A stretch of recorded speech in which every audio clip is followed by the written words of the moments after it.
listeners' participation program. Talk today. What's on your mind, Cayman? If you're ready to talk, we are ready to listen. Discussing current events and local news, community spotlights, hot topics, listener stories, cultural and historical discussions, environmental issues, fun and lighthearted topics, guest interviews. Cayman, basically anything you want to talk about, we are ready to listen. Here's your guest host. Good afternoon and welcome to Talk Today.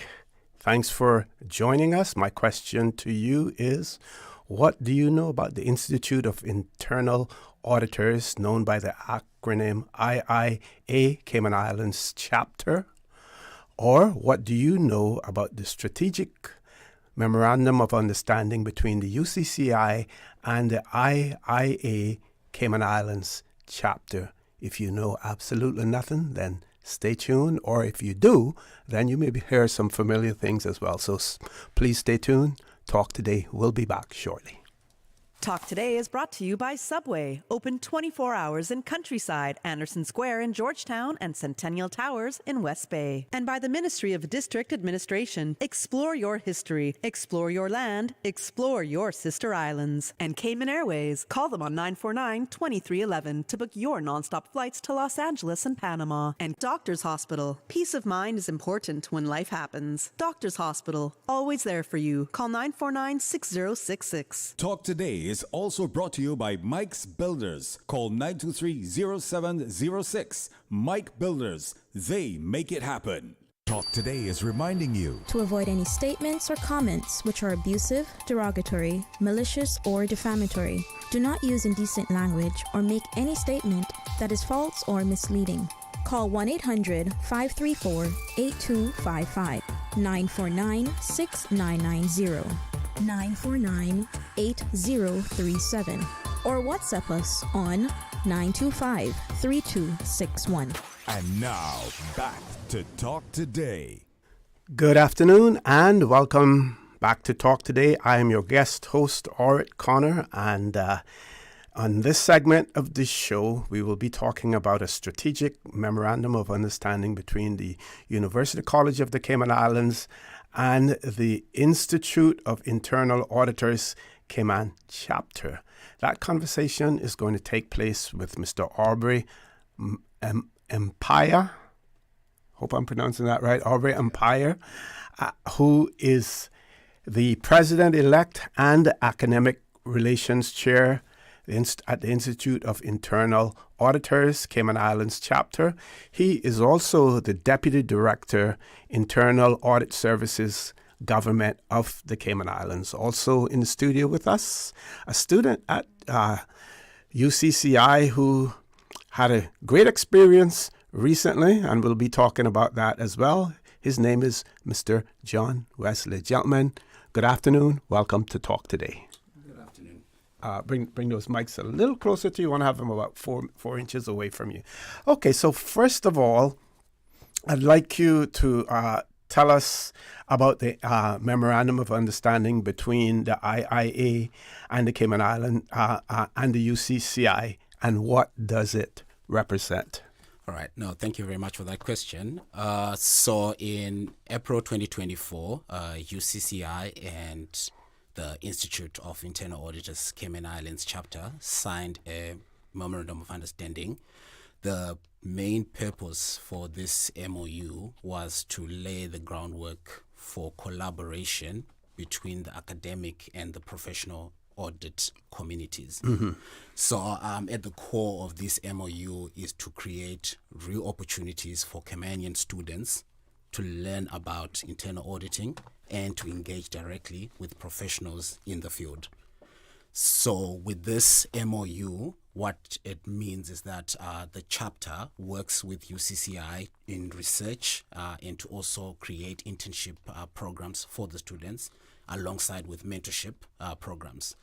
So as part of that also, we are working with UCCI to launch internal audit course at UCCI so that students can have that theoretical background and get them ready also to work in the profession as well. Okay, and what are the opportunities like in that profession in terms of internal auditing, and what are some of the tools in terms of your educational background and your qualifications that you have to be an internal or to be an auditor? All right. That's a good question.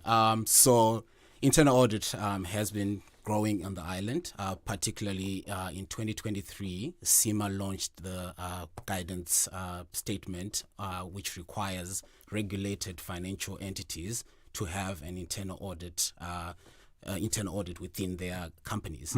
So in that, we've seen interest in entities wanting to have internal audit within their companies or reaching out to firms on the islands to offer those services. So how does one get into it? So with internal audit, we are under what we call the Institute of Internal Auditors Global, which has the world-recognized qualification in internal audit called the Certified Internal Auditor, CIA qualification. So for one to get that as a student, you need to get your degree, and with your degree, you then are able to take the 3-part exam to become qualified. And then what you also need to do is to gain practical experience. So this is why it was important for us to partner with UCCI to identify internship opportunities for students so that they can get that practical experience into what it means to be an internal auditor and also earn the qualification. Okay, and so far, what sort of progress or impact have you seen since this agreement? Oh, quite a few. So I'll speak of the first one, which includes John here. So this year in April, we sent a first student and an educator to the International Leadership and Student Conference in Orlando. This was the first in the Caribbean for a student and an educator to be represented at that conference. So it was an opportunity for, I won't speak too much on it because John needs to speak on his experience. You don't want to steal his thunder, right? But it was an opportunity to interact with professionals from all over the world and to learn and share notes on internal audit as a profession.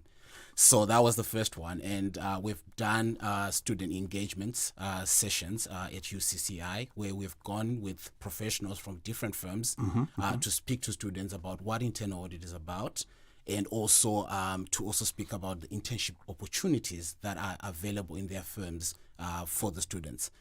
And just now we also have we've received approval to have internal audit as an elective at UCCI as well. So major things happening in the field of internal audit. Sounds great. So we're going to take a commercial break. When we return, we will hear from our other guest in the studio, Mr. John Wesley. I'm going to have him introduce himself, tell our listening and our viewing audience about him, and talk about his experience as well. So folks, if you're interested, then you don't want to move that dial. Please stay tuned. Talk Today. We'll be back shortly. Subway and Oreo has changed the dessert game. Introducing the Oreo footlong cookie, a full 12 inches of chocolatey, creamy goodness. It's big, it's bold, and it's here for a limited time. Perfect for sharing or not. We won't judge. Want it fast? Order ahead with the Subway Cayman Islands app for quick pickup and earn loyalty points, or get it delivered straight to your door with Bento and Let's Eat. Don't wait. Treat yourself today. The Oreo footlong cookie is calling your name. Subway. Eat fresh. Snack sweet. Did you know that Doctors Hospital provides urgent care services 24 hours a day, 7 days a week? And Doctors Hospital's urgent care physicians have access to the most advanced MRI and CT imaging in the Caribbean, providing reliable diagnostics when you need it most. When you need quality urgent care for an illness or injury, Doctors Hospital is here for you 24/7. Whether it's a migraine, chest or abdominal pain, shortness of breath, broken bones, or another urgent need, Doctors Hospital at the top of Walker's Road. Urgent care right now. The best foundation you can wear is glowing, healthy skin.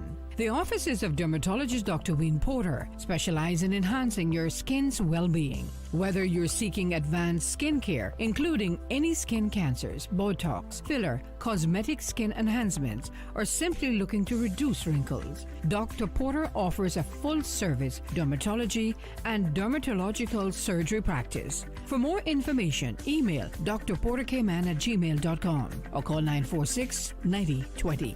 That is 946-9020.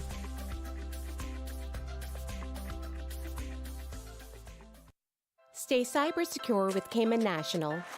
Protect your computers and mobile devices with security software to defend against cyber attacks through viruses, malware, and other online threats. Be aware of unsecure Wi-Fi connections when in public. If you need to access your online banking or sensitive information on your mobile devices, try disabling the Wi-Fi and switching to data from your mobile network. If you suspect a fraud attempt, please contact our customer support team at 949-8300. The Lions Club of Grand Cayman is proud to continue to serve our island community. During the last Lionistic year, they successfully carried out community projects like the Prostate and Colon Cancer Awareness Campaign, site screenings, spelling bees, swim meets, and their community food pantry. The Lions Club of Grand Cayman looks forward to continuing their service during the 2025 Lionistic year and for many more years to come. The Lions Club of Grand Cayman. Where there's a need, there's a lion, serving the community for over 50 years. Come one, come all.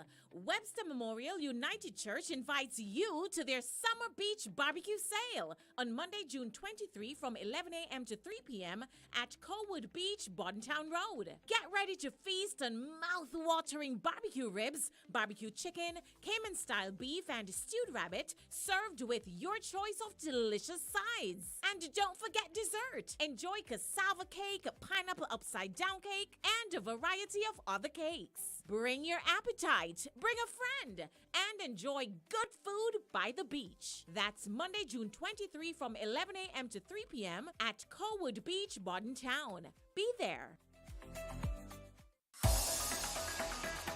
Radio Cayman's Talk Today.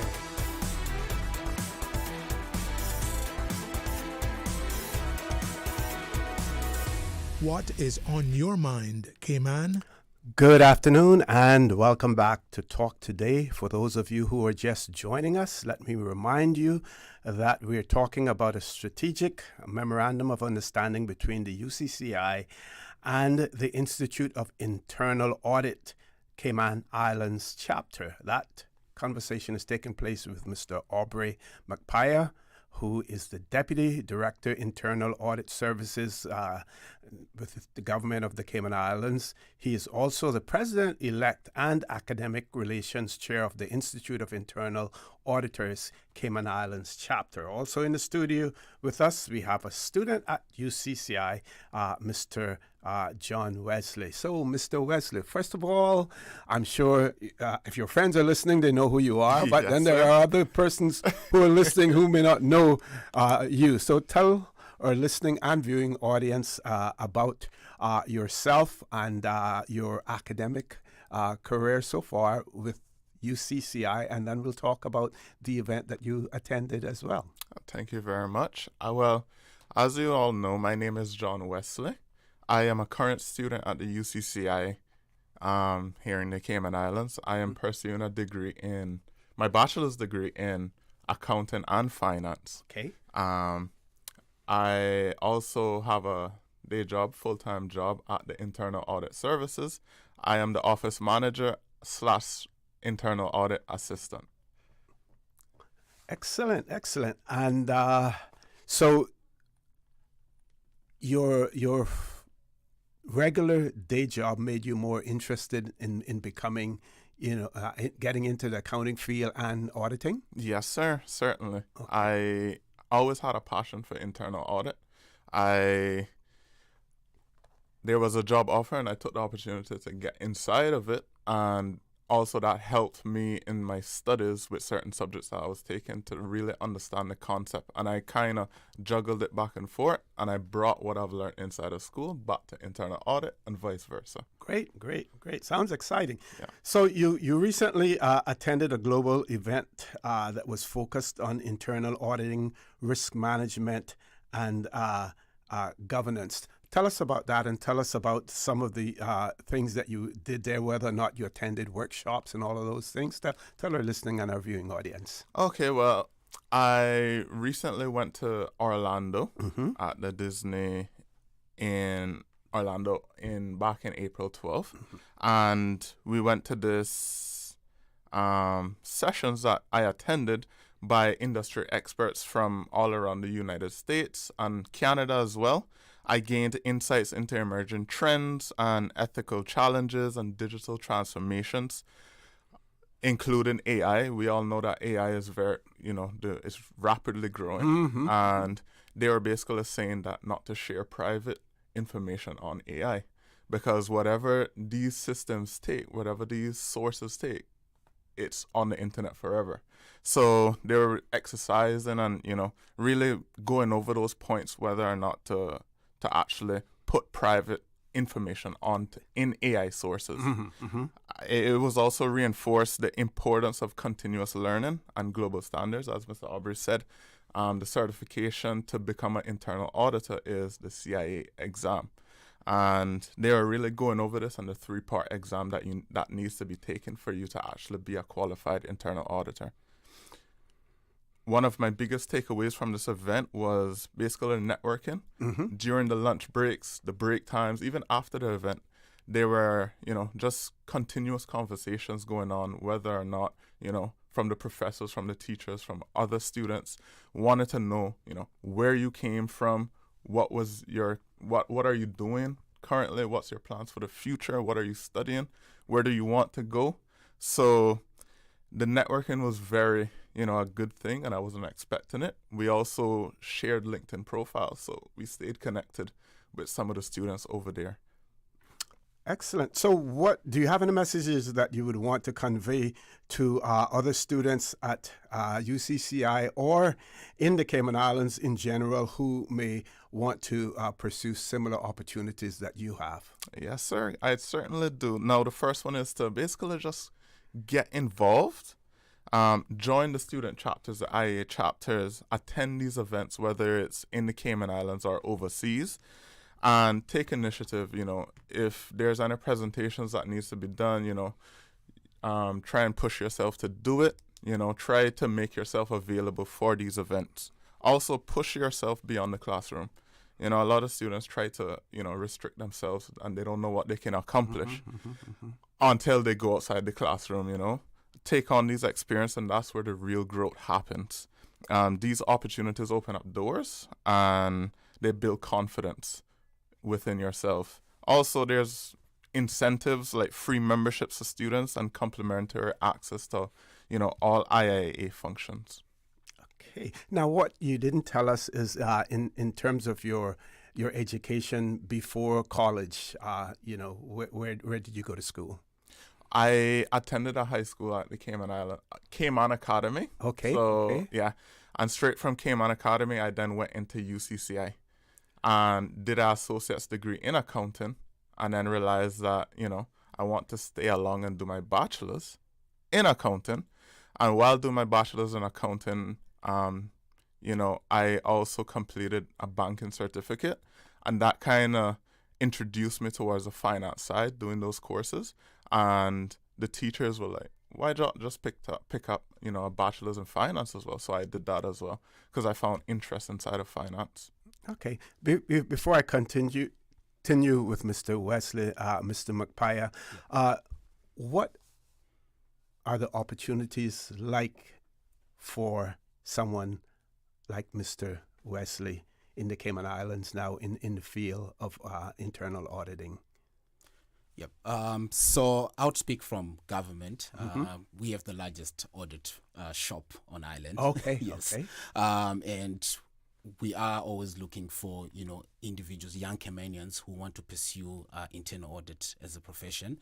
Currently, we're even looking for an intern. So if you are listening and you're interested, please reach out. But also, even in the audit firms themselves, there's a lot of opportunities. I know when we had the student engagements, we had Grant Thornton, EY, PwC, who were just sharing the internship opportunities that are available for young Caymanians who want to pursue internal audit. So the market is vast. And the thing about internal audit, it does not restrict you just to internal audit, because when you're studying internal audit, you're also looking at risk management, business continuity as well. Yes. So it opens you to so many career opportunities as well. So the opportunities are vast. And you don't necessarily have to be an accountant to be an internal auditor. Certainly. As long as you have a bachelor's degree, you can register to start the qualification, the Certified Internal Auditor qualification. The way the qualification is set, it's a three-part paper, three-part exam. So the first paper introduces you to the field, gives you the basics that you need, and then it builds up to the more advanced aspects of it. However, what we have now done is with UCCI, we are now launching an elective for third-year students to now start on the foundations of internal audit before they even finish their degree program. So that when they start now, it's much easier for them to sail through the first part paper and advance with the qualification. Okay, so you wouldn't do it in your first or second year. It would be the third year. It would be the third year. There's a strategic reason behind that. Yeah, so what we did is with UCCI was that we noticed that there was a gap whereby for CPA students they need 150 credits, and currently the degree program offered 130 credits. So we have introduced internal audit as an elective so that the CPA students can get their 150 credits they need for their CPA program. But what that does as well is that it gives them that, it prepares them for when they're about to enter industry, which is why we have put it for the third year students. However, for the first year students, we're still doing the student engagements with them, free membership. They get the same benefits as a professional, and they also get to attend seminars that we have as the Institute as well. Okay, so Mr. Wesley, when you graduate, well, I'm sure that there'll probably be some competition for your skill set. I guess internal audit, the government of the Cayman Islands have to be careful and maybe offer you some perks to keep you there as well. Tell us what's next for you after you graduate from UCCI in July of this year. Okay, well, I'll be exploring my professional certificates like the CIA, as Mr. Aubrey was mentioning. I'm also interested in furthering my career inside of internal audit services for Cayman Islands government. The current role that I am in, which is the office manager / audit assistant, as I said before, to transfer from this post into the internal auditor, I need the bachelor's degree, which I'm getting in July 2025, next month. And then after that, to transition from the internal auditor to the senior, I need the professional qualifications, a certified internal auditor. Okay. So that's the whole point for me doing this in the next 2 years, to then be a senior. Okay. And before we go to our next commercial break,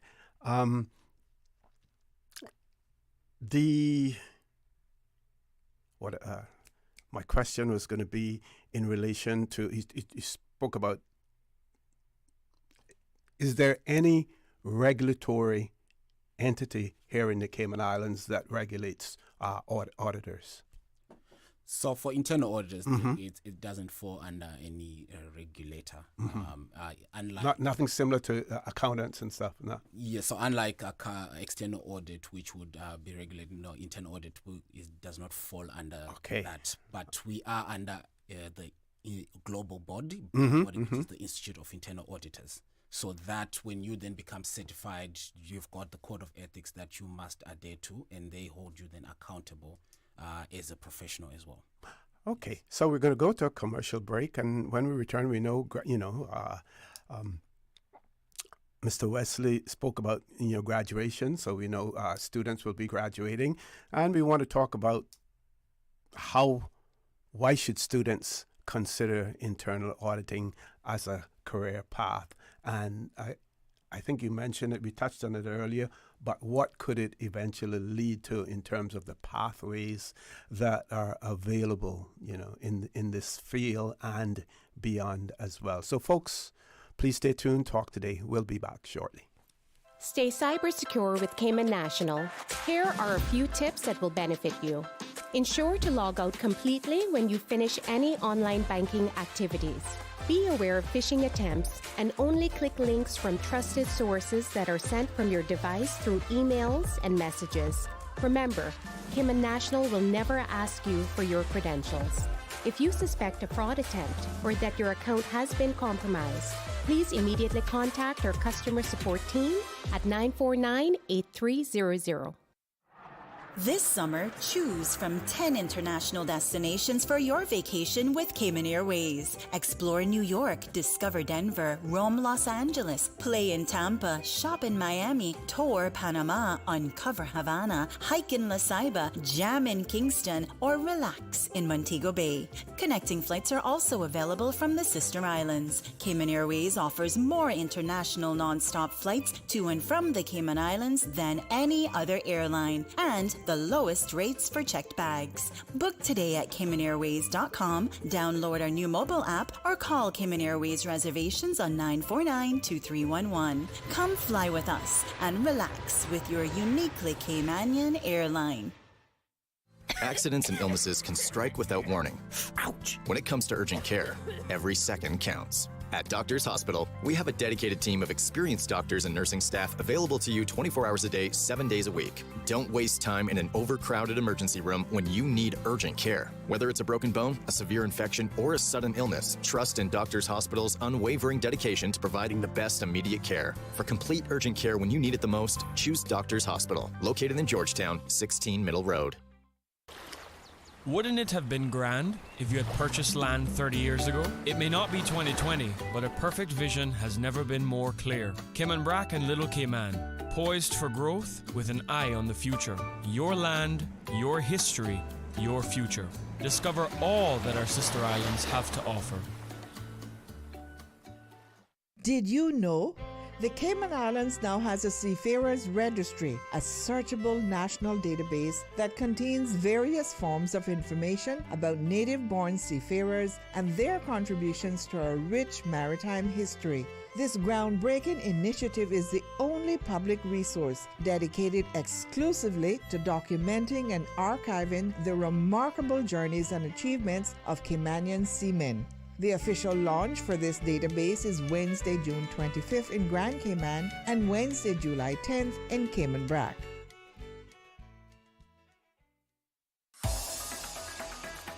Radio Cayman's Talk Today.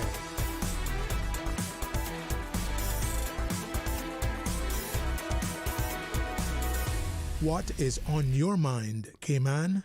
Good afternoon and welcome back to Talk Today. We're on the last portion of this segment of Talk Today. We're talking about a strategic memorandum of understanding between the UCCI and the Institute of Internal Auditors. That conversation is taking place with Mr. Aubrey Empire, who is the President-elect and Academic Relations Chair of the Institute of Internal Auditors, Cayman Islands Chapter. He's also the Deputy Director, Internal Audit Service with the government of the Cayman Islands. We're also talking with Mr. John Wesley, who is a student at UCCI and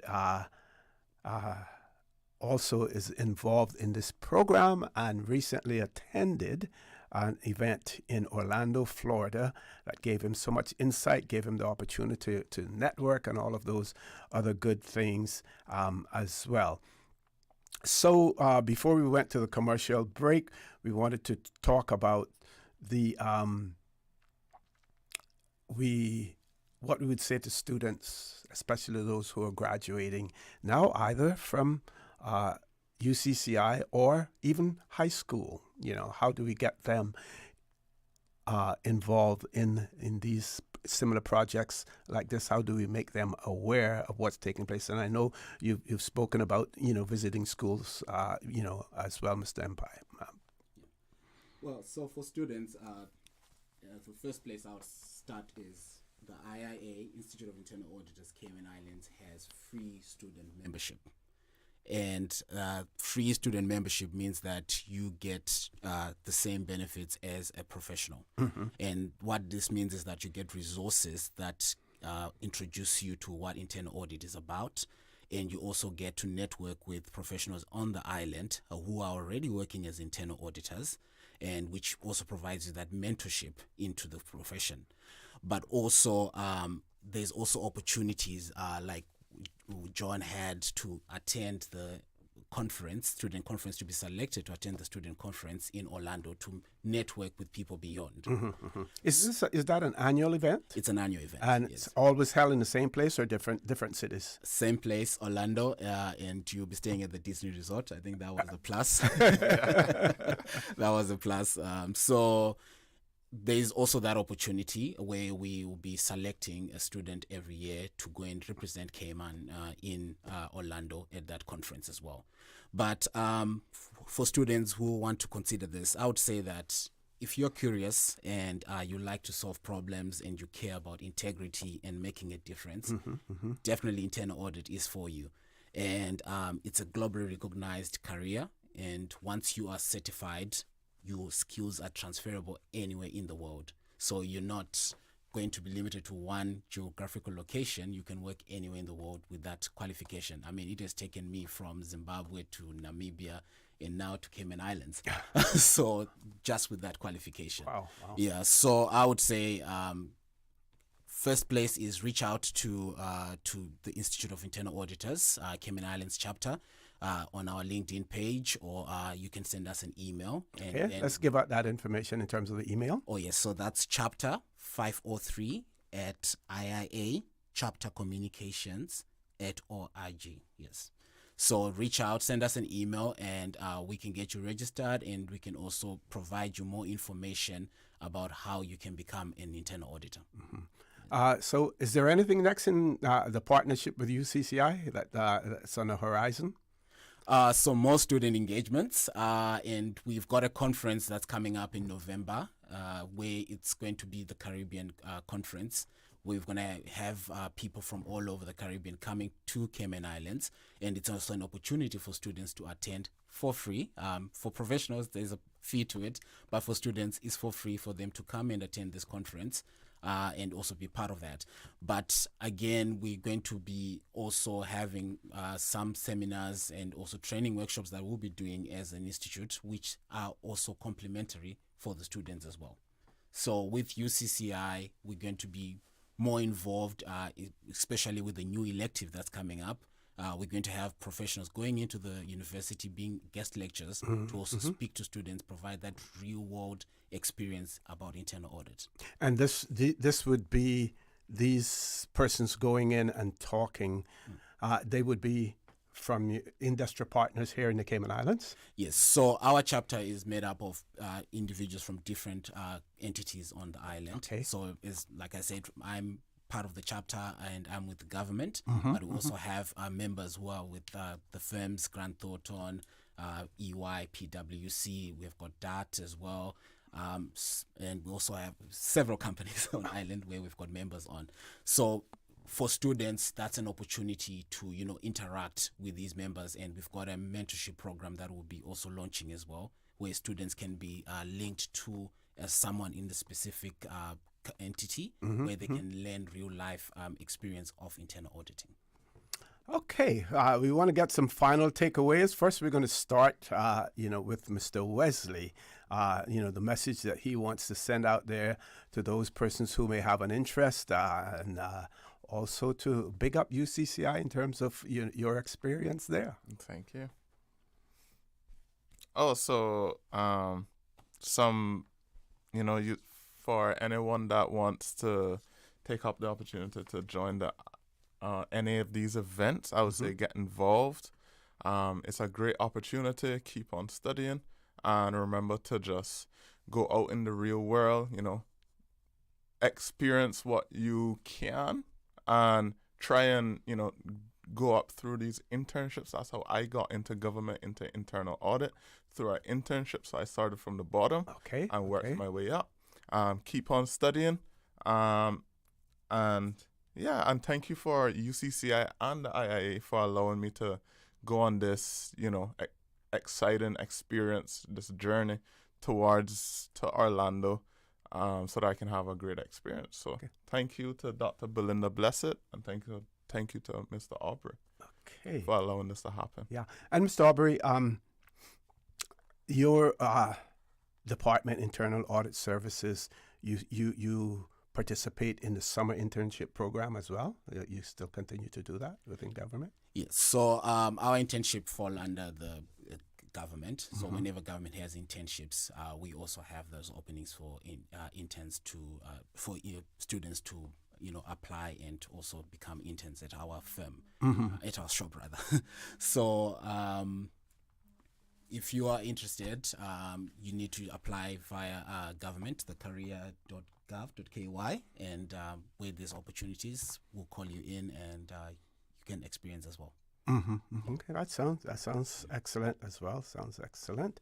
Let's see if there's anything else that we want to cover. We still have about 4 minutes left to go in this show. So again, let's go back to the basics in terms of what internal auditing is all about. Some of the areas and the disciplines that are covered, in that. All right. So when we talk about internal audit, we're essentially talking about a review of how an organization runs. Yes. So you are performing a review and assessment of an organization's systems, processes, and procedures. So you want to see how it's working and where improvements can be made. So that's what it is about. It's you making a difference, identifying areas where there can be improvements. So when we look at it, we're saying that you are coming in as an independent individual. You are doing that assessment and also offering that assurance to say, look, we have identified these risks. This is the areas that you can actually improve on, or these are areas that you are doing well in. So we are helping organizations achieve their objectives. Is it always a friendly back and forth of dialogue between those that you audit and it's mixed. It's mixed, but it comes from the perception that people have that internal auditors are like the police. No, we're not. We are actually there to help you. So if you have an internal auditor in your organization, they are there to help you and identify what you can do better and how you can improve on the process that you have and how you can achieve your objectives. So I guess the first thing that we always do when we go in to meet a client is to first really explain what we do and how we are there to help them get better. Yes. And when you do, submit your report, or before the final report, you also do you give the client an opportunity to comment on the observations that you have made as well? Definitely. So how the process works, you go in, you get your terms of reference, which basically outlines what you're looking at and the risk that you're going to evaluate. You explain those to the clients, and you also explain the audit process, what it entails. And when you've done your field work, when you've done your assessments, what you then do is you meet with the client to speak through the observations so that they can also do what we call confirm factual accuracy in terms of what you have identified. And then also give them an opportunity to provide additional context. And then from there, you can then finalize the report where the client provides, their responses to what your recommendations are in how to improve the areas that have been identified. Okay. Any final takeaways? I would say for all students out there who are interested, who are curious, and who want to pursue a career in internal audit, please reach out to the Institute of Internal Auditors. As we've said, membership is free. You get all the benefits that come with it. Yeah. Okay, folks, that ends this segment of Talk Today. My pleasure to have in the studio with me, Mr. Aubrey Empire, who is the President-elect and Academic Relations Chair, Institute of Internal Auditors. He's also Deputy Director, Internal Audit Services, a government of the Cayman Islands, and a student at UCCI, Mr. John Wesley. Gentlemen, have a great afternoon. Folks, don't change that dial. Please stay tuned for the talk today. We'll be back shortly. This is the People's Radio Station.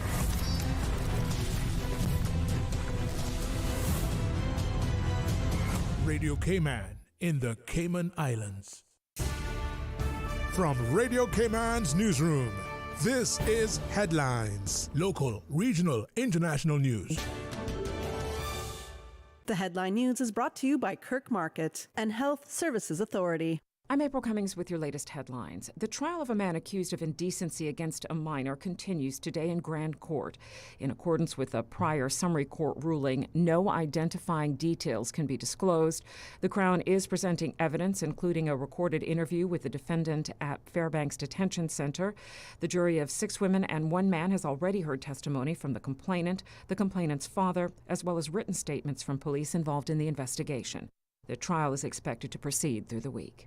In international headlines, an Air India passenger plane bound for London with more than 240 people on board crashed into a medical college after takeoff today in the northwestern city of Ahmedabad. Officials say it is one of India's worst airline disasters in decades.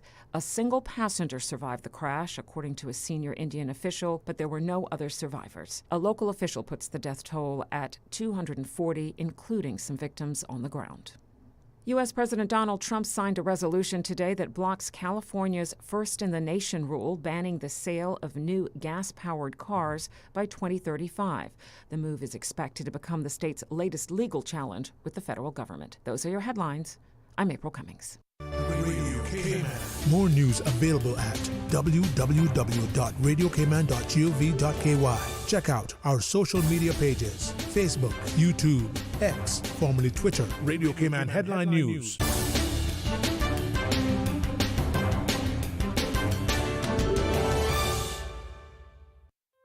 Looking for fresh, healthy food that's full of flavor?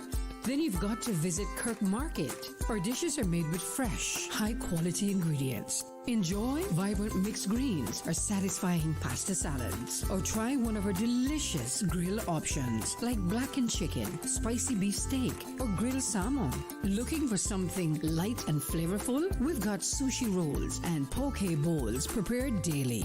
And don't forget to explore a hot bar or Billy Fresh salad at the salad bar. Stop by Kirk Market today for breakfast, lunch, or dinner and taste the difference. Eat well, live well with Kirk Market.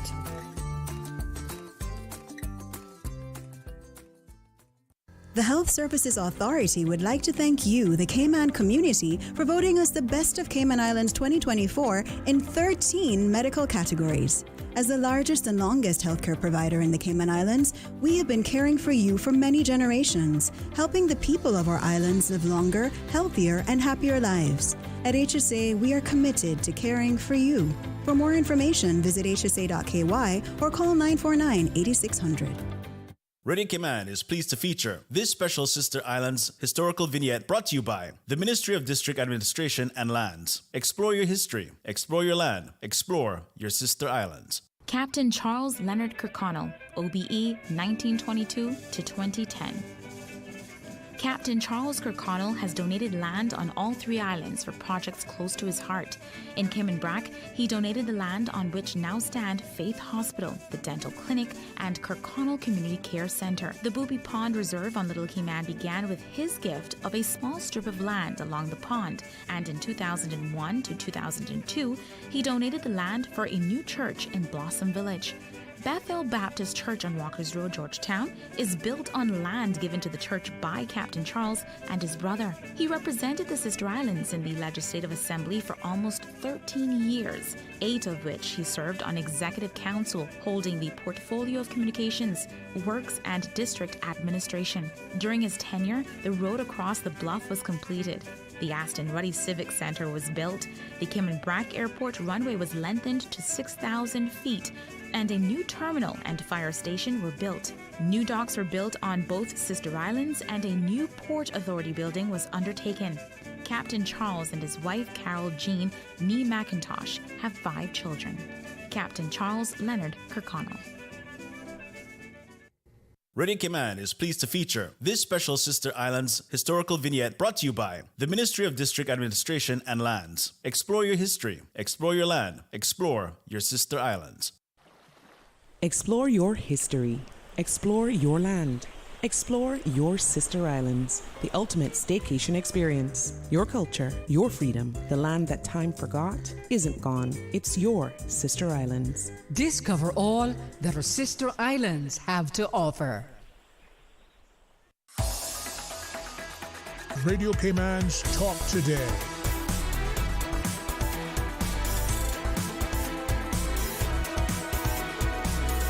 What is on your mind, Cayman? Good afternoon and welcome back to Talk Today. No guests in the studio. Our phone lines are open if you want to call in. Our toll-free number, 1-800-534-8255. You can also call us on 949-8037, 949-6990, or WhatsApp number 925-3261. We did have a WhatsApp message that came in earlier, but unfortunately the sound was so low we had a difficult time hearing it. So we're asking you if you could then call us or send that voice note back to us, 925-3261. Meanwhile, let's see what news we can share with you. So we're talking about training and opportunities in the Cayman Islands. There are so many, but it is also important that the word gets out there, that people know what all of those opportunities are. Some people do talk about the fact that, or talk about the issue that there are not that many opportunities for Caymanians, or that others are taking advantage of the opportunities as well. So it is, it is extremely important for us to ensure that we spread the word, that the word gets out there. Do it early. Get into into our high schools. Let students know what's available, to them. The other day I was thinking, and we keep hearing this cliche, and they always say that if you keep repeating things and repeating them, then it somewhat becomes the truth at the end of the day. This adage that we all can't be lawyers and bankers in the Cayman Islands. Now, that reference that is being made, my take on it is that there was a time in the Cayman Islands, and some would love to go back to that time as well, but there was a time in the Cayman Islands when the field of banking was extremely attractive to Caymanians. So attractive that the institutions were competing for them. Some of you may have heard on my show, For the Record, in the mornings, one of my favorite, one of my regular listeners over in the BRAC, talking about his experience and how he started working at then Barclays Bank, how he got that information that there was a job available there, and at the end of the day, how he was able to climb the ladder. But folks, in this 21st century, the demand is still out there for doctors. Yeah, we need them, and we need as many Caymanian doctors as we can get. But you know something? In the banking field now, if we expand it and say the field of finance, that's a different story. But as far as banking is concerned, the way that we knew banking in those days, and what we talked about banking in those days, and the bank managers like the Tony Connellys and the Harry Chisholms and the Winston McManees, the late Mr. Benson Ebanks, Barclays Bank as well. Many of them, the banking industry is not like that anymore. Those were institutions that were committed to Cayman and Caymanians. Now we have institutions out there that are looking to second their staff from other jurisdictions into the Cayman Islands rather than hiring Caymanians, so that the allure is not out there anymore in the field of banking. So we need to stop saying that Caymanians, all they want to be bankers and they want to be lawyers, but not everyone can be those two things as well. We need to put that aside. Stop that saying. Stop saying that. Don't say that anymore, because it is really far from reality, and it really isn't true in terms of the situation that we find ourselves in today. Now, some of you may say, well, what in the world is he talking about? Well, what I'm talking about is opportunities that are out there. So here's, for instance, the inaugural graduation ceremony for trainee psychiatric nursing assistance program known as the TPNA took place last week Friday on the 6th of June at the First Baptist Church in Georgetown, celebrating the accomplishments of 16 Caymanian students who completed their core training in foundation nursing and mental health care. Developed by Ponciana Rehabilitation Center in collaboration with the Ministry of Health, now the Ministry of Health, Environment and Sustainability. The TPNA program was designed to address the local shortage of mental health nursing professionals. PRC, which now sits under the Ministry of Health, Environment and Sustainability, is a tertiary care residential mental health facility dedicated to serving residents of the Cayman Islands who live with serious and persistent mental illnesses.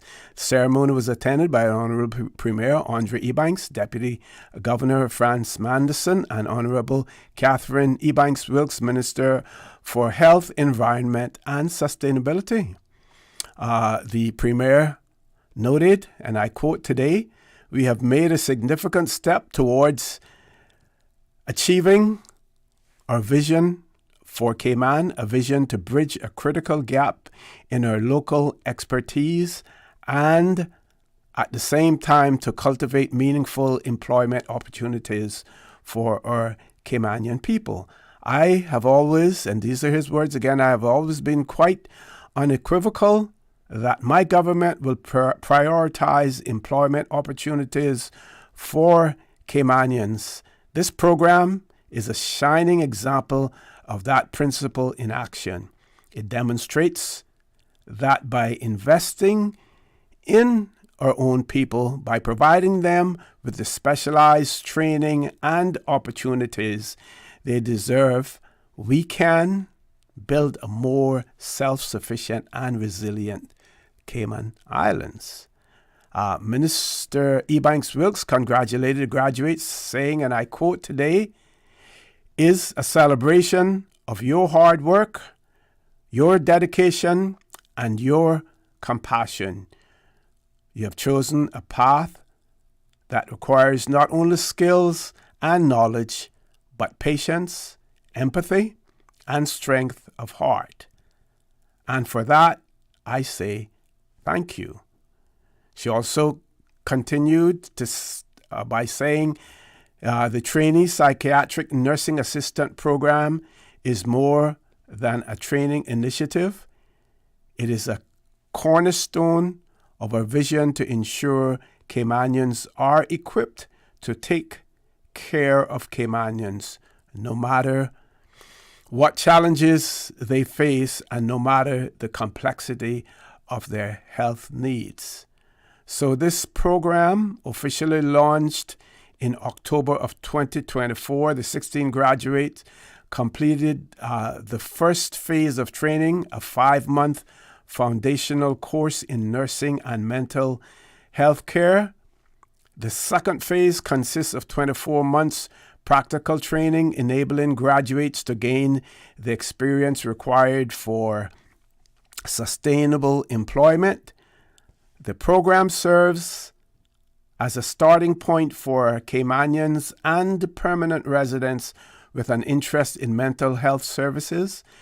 Its long-term view is to create pathways for locally trained psychiatric nursing assistants who will be able to deliver services at mental health centers such as the Ponciana Recovery Center. I think that's what it stands for.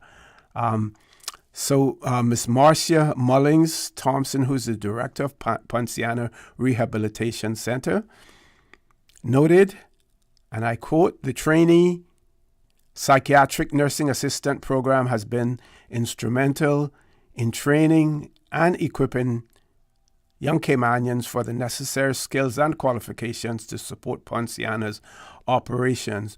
We are very proud of this first cohort of graduates who have performed so well in this inaugural program.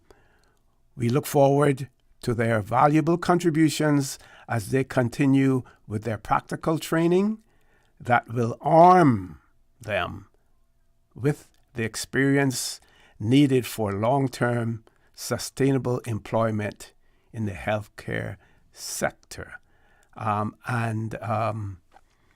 The event, they point out, also featured special awards for 9 graduates who were acknowledged for their notable performance in training, and we're going to give a big shout out to them. So the most improved trainee or student was Alyssa Gordon. The most innovative, Adam Ebanks and Lucas Kelleher. Excellence in the fundamentals of nursing, Milicia Ramos and Adam Ebanks. Excellence in psychiatry, Milicia Ramos, Catherine Borden, Chloe Sims, and Chanel Ebanks. The release also goes out to point out that all of the graduates have now transitioned to the practical 24-month placement where they will continue to receive a salary while gaining hands-on experience. They will be eligible to apply for permanent positions at PRC on successful completion. I'm going to come back to that because it's very important.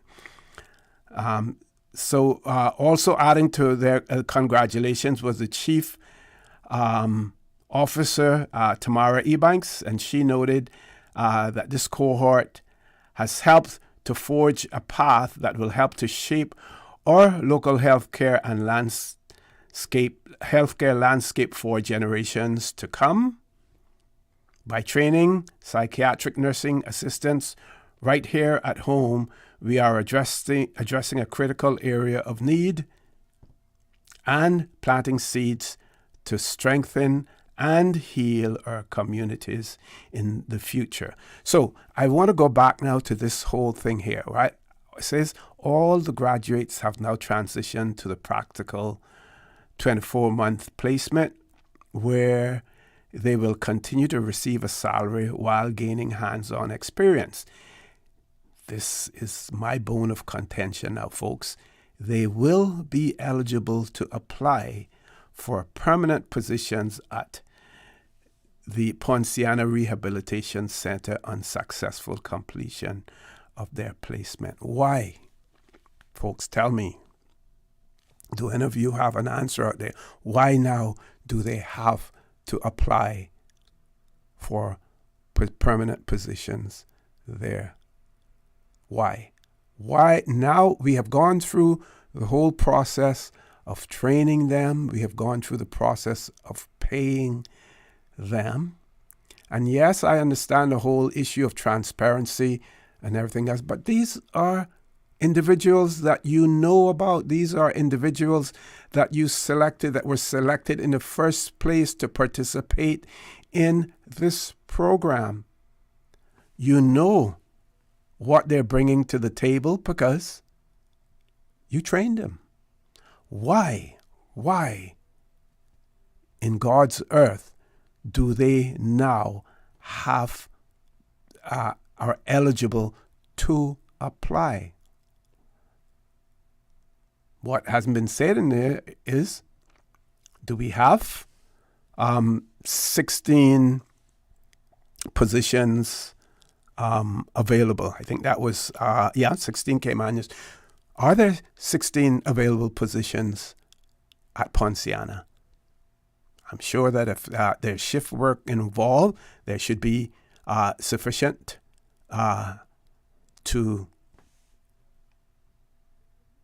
employ these 16 Caymanians. I just have a problem with that. I saw there's another private entity that does a whole lot of work here in the Cayman Islands, good work as well, and for their trainees that they have selected in the hospitality and tourism field, they have said the same thing. So I'm wondering whether or not this is a favorite phrase that is being used now, if this is a part of the dialogue, part of the thinking that now that you have achieved those skills, you can now apply to the position.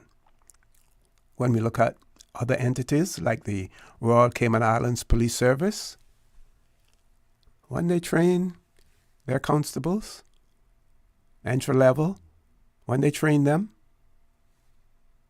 they step right into the role afterwards. Why does this have to be done here? Does it mean that there are others who are already in those positions and they have to remain in those positions, so the new graduates now will have to compete, against with them, for the job? I don't know. I'm just asking questions. Those are just rhetorical questions that I am asking.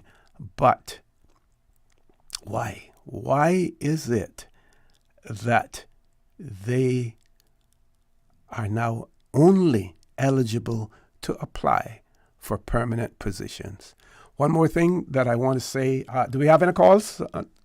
We do have a caller on hold. Just before we grab the caller, just one more thing. We know, those of you who know where Poinciana is located, one of the things, and it's a pretty long road in there, I think it's about 3 miles or something like that. The condition of that road, the quality of that road needs to be improved as well. I know that the representative from East End, there was just a groundbreaking ceremony in terms of the new dock in East End. You may want to take a look at the High Rock Road as well. I'm not sure whether or not it's private or public, but the conditions of that road. Otherwise, the staff down there will have to be changing vehicles, buying new vehicles every year because of the conditions of the road. And also, the sleeping policemen that are there, they need to be made a little bit more visible as well. Let's grab the caller. Caller, good afternoon. Welcome to Talk Today. Hello, good afternoon, Mr. Connor. It's Suzanne. Good afternoon. How are you, my favorite person? Coming right off of that High Rock Road. That's where I am. You're kidding. No, as you know, I operate operate a small farm. Yes, from yes, there. yes, And yes. I 100% concur that they need to upgrade that road. It is nothing but a road of potholes or patched potholes. So yes, first things, fix the road. I understand that there was money earmarked to fix that road, and it was diverted to do the road works on the Shamrock Road. Oh, okay. So I hope that the government will find funding and reestablish funding to fix the roads that provide not only the quarries, the aggregate for the country, but also the food for the country. Yes. Because that's where most of the farms are. I was calling regarding your the recent graduation of the Ponciana cohort. And first and foremost, I wish to congratulate the young people for their hard work, for their stick-to-itiveness, and for progressing through that program successfully. Yes, yes. I think that's the first thing, that we must congratulate them and we must lift them up and support them. The second thing I wish to sort of touch on is on what you said about why is it that these people that the country, quite frankly, not just the government represents the country. These are public funds that are being spent to train young people on an emerging area of employment in the Cayman Islands. It is being spent to what would say meet the needs of a new mental health establishment in the Cayman Islands. And it was 5 months of training. They are being asked to engage in 24 additional months of training. Yep. Practicum. And to be paid, which they should be paid for their practicum. But as you have indicated, it is not good enough to just say, they will have to apply. They will have to apply for positions. Because as a past civil servant, one of the first things we need to consider is whether something is value for money. And so if you do not have positions available for these young people who have successfully completed almost 2.5 years of training, then I raise the question of whether it was value for money to train them. It's a good point. And to public funds to train them. Now, one might argue that, it's a public institution, it probably falls under the ministry and under the public service management rules, and that you have to advertise all positions. And I am subject to being corrected, but as far as I recall, there are exemptions under that legislation. Yep.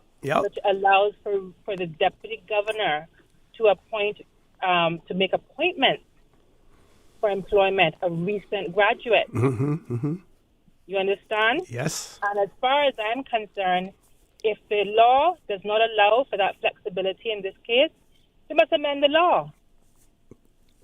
That's what the legislature is there for. Right? You can't make all of this noise and patting ourselves on the back and then not guarantee that young people who have sacrificed 2.5 years of their life, 2.5 years of career, to be told no at the end of the day. If that is not demoralizing, I do not know what is. Right? I agree, So yes. I thank you for highlighting this, what appears to be I don't even want to call it deficiency. It really is a lack of thinking through the matter in a logical way. Right? We are not recruiting people from overseas. Okay? These are not positions that are in open competition to the wider public. Right. They are being trained on the basis of a public interest purpose to support the mental health institutions that are being developed in this country. So at the very least, the government should do, and I encourage them to look, I encourage the Chief Officer, Tamara Ebanks, and the Office of Portfolio of the Civil Service to look at this matter very, very carefully. This is a recruitment matter, and to advise the Deputy Governor and the Minister responsible and clear a pathway for these graduates to be appointed to their positions upon successful completion. Yeah, we should have contracts sitting on the desk waiting for them to sign. Well, yes, once they're successfully completed, they have to fulfill their end of the bargain, right? And it's a bargain that's being struck, right? It's almost like a social contract. Yep. I agree to give up 2.5 years of my life to train to become mental health assistants, right? And in return, the government must employ them. Yep. Because I would raise the question, after all that training, where in the public-private sector are they going to go? But I don't know of any other residential mental health facilities in the Cayman Islands in the private sector. Okay? Yep. So we have to take a common sense approach, and I hope, Mr. Connor, that you will have the opportunity. I don't circle in that world right now, but hopefully you will have the opportunity to engage with the minister. You're drifting out there, Ms. Suzanne. Approach to this matter. Okay. Finally, I have one last. Sure. Go ahead. One last point on Ponciana. And this is something that touches very close to home to me. The development of that institution is much needed, but it is still woefully deficient in terms of who it is intended to cater for. Okay? And the reason I say that is throughout the government, making its plans and engaging with stakeholders, I am firmly of the belief that the call by the Chief Justice to ensure that institution is part or can be used by the mental health court to send people to has not been heard. They've been tone deaf on that point. You know, at every juncture of the development of this institution, the court has consistently said that the court has established a mental health court and that some of the participants of that court may need from time to time to be institutionalized because of their deteriorated state. And when this facility was earmarked to be opened last year, you know, those questions were swirling in the areas of justice as to who is this facility for? Who it qualifies to go to it? Because nobody communicated with the court that this is now open and therefore you can then start putting in place legislation to making orders to having people to go there. Committee there, yes. And we have to understand that people who come into the justice system, whether you are there for consumption of drugs, whether you are there for alcoholism, whether you are there for crimes against the person, you know, in many of these cases, the individuals can suffer mentally. People who are in our drug court have mental health issues. And that is why the court established informally its mental health court, because it recognized that the court itself recognized that it must do something to look at the whole person. Right? Yes, we have to deal with the crime or the offense. Of course we have to do that. But we have to make sure that we look at these persons as people. Long have gone the days where the justice system only penalizes people. Yep. And that is welcomed. Yes. We have to introduce a rehabilitative element to it. Mm-hmm.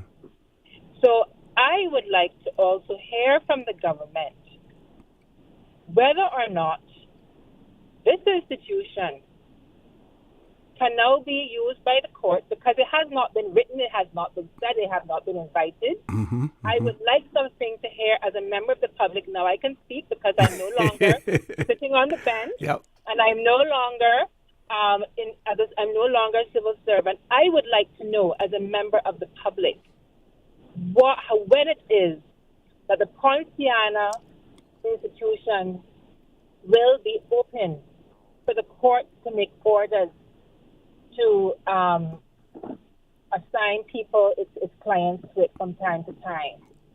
Right? Good question, and I hope, and we're hoping that the new minister responsible now will take that up. Dialogue has to be reopened with the court, the Chief Justice. Dialogue has to be reopened with the Office of the Chief Justice. Right? There are hundreds of people in the justice system that have mental health issues. Yes. And whilst we do not want to diminish what is a long overdue need in the society, we thank the successive governments for incrementally putting this in, and it's now being opened under this government. But what I would like to see is that it is actually an institution that matches the needs of the society. Yes. Right? Who is it that are supposed to be these clients? How do they get there? It can certainly not be just by the order of the CMO. That would be totally unsuitable, because there are other public institutions that have before them persons with mental health needs, persons through which the government psychiatrists actually order that or recommend that they need to be institutionalized, and there's nowhere to put them. Yeah.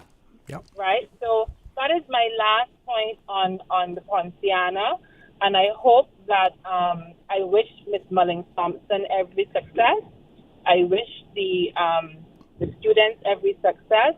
And I encourage and I wish the ministry to keep this topic on the top of their agenda. Okay. The Ministry of Health, and that they continue to develop and expand that institution, and so that these people or local residents who are suffering can get the help they need and to be reintegrated properly into society. Okay. So have a great day, Mr. Connor. Thank you very much, and drive safely on your way back into town as well. Thank you very much. I have to get back on the road now. Okay, all right. Take care. Now, folks, we're going to take a commercial break. Please stay tuned. Talk today. We'll be back shortly.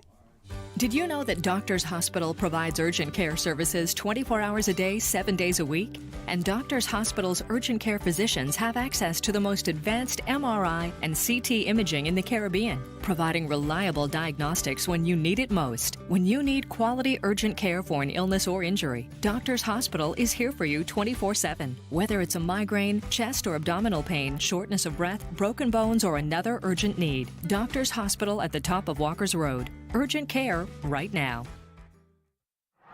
This summer, choose from 10 international destinations for your vacation with Cayman Airways. Explore New York, discover Denver, roam Los Angeles, play in Tampa, shop in Miami, tour Panama, uncover Havana, hike in La Ceiba, jam in Kingston, or relax in Montego Bay. Connecting flights are also available from the sister islands. Cayman Airways offers more international non-stop flights to and from the Cayman Islands than any other airline, and the lowest rates for checked bags. Book today at CaymanAirways.com, download our new mobile app, or call Cayman Airways reservations on 949-2311. Come fly with us and relax with your uniquely Caymanian airline. Stay cyber secure with Cayman National. Here are a few tips that will benefit you. Ensure to log out completely when you finish any online banking activities. Be aware of phishing attempts and only click links from trusted sources that are sent from your device through emails and messages. Remember, Cayman National will never ask you for your credentials. If you suspect a fraud attempt or that your account has been compromised, please immediately contact our customer support team at 949-8300. Are you feeling overwhelmed, sad, stressed out, or suicidal and need support? Call 1-800 534-6463. K-Mind, Mental Health Helpline. It's okay to ask for help. K-Mind Mental Health Helpline, available from 6 p.m. to 11 p.m. Monday to Friday. It's free and confidential support and guidance on your emotional and psychological health. This summer, choose from 10 international destinations for your vacation with Cayman Airways. Explore New York, discover Denver, roam Los Angeles, play in Tampa, shop in Miami, tour Panama, uncover Havana, hike in La Ceiba, jam in Kingston, or relax in Montego Bay. Connecting flights are also available from the sister islands. Cayman Airways offers more international non-stop flights to and from the Cayman Islands than any other airline, and the lowest rates for checked bags. Book today at CaymanAirways.com, download our new mobile app, or call Cayman Airways reservations on 949-2311. Come fly with us and relax with your uniquely Caymanian airline. Hungry? Need Subway any time of the day? Yeah. We've got you covered. Subway at Anderson Square, Centennial Towers, and Countryside Shopping Village is open 24/7, serving up fresh, delicious subs anytime you need them. And for your weekend cravings, West Shore Center is also open 24 hours on Friday nights and until 1 a.m. on Saturdays, because it's never too late for a great meal. Skip the line and order ahead with the Subway Cayman Islands app, or get your favorites delivered straight to your door with Bento and Let's Eat. Fresh, fast, and always here when you need us. Subway, eat fresh. Accidents and illnesses can strike without warning. Ouch! When it comes to urgent care, every second counts. At Doctors Hospital, we have a dedicated team of experienced doctors and nursing staff available to you 24 hours a day, 7 days a week. Don't waste time in an overcrowded emergency room when you need urgent care. Whether it's a broken bone, a severe infection, or a sudden illness, trust in Doctors Hospital's unwavering dedication to providing the best immediate care. For complete urgent care when you need it the most, choose Doctors Hospital, located in Georgetown, 16 Middle Road. Now, more than ever, supporting your immune system is crucial to helping your body fight off illnesses like the common cold, the flu, and COVID-19. At ValueMed Pharmacy on Walkers Road and in Buttontown, we carry all the essential vitamins and minerals to help support your immune system and improve your overall health. Some of our top immunity support picks are vitamin C, vitamin D, zinc, elderberry, and quercetin, or the popular 7-in-1 immunity support. Our pharmacists are always on hand to help guide you and answer any questions. Visit ValueMed Pharmacy on Walkers Road or Buttontown. Live happy, live healthy with ValueMed Pharmacy. Radio Cayman's Talk Today.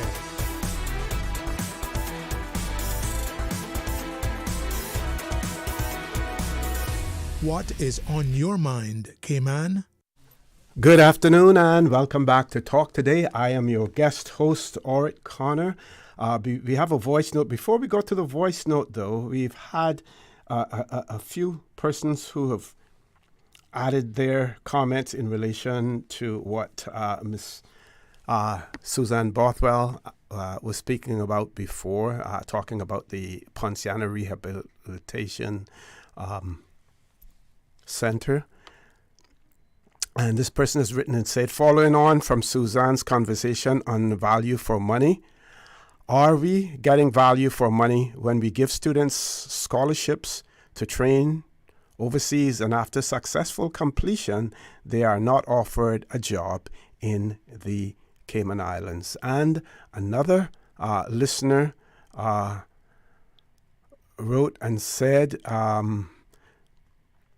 so the government paid to train them, and now they have to apply for jobs? Same question I asked, rhetorical question as well. Mr. Powell, let's hear that voice note now from one of our listeners as well, please.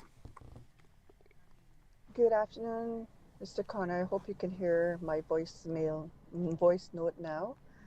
Just letting you, the content of my message was to draw awareness to the dangerous driving of these trucks and these open bed.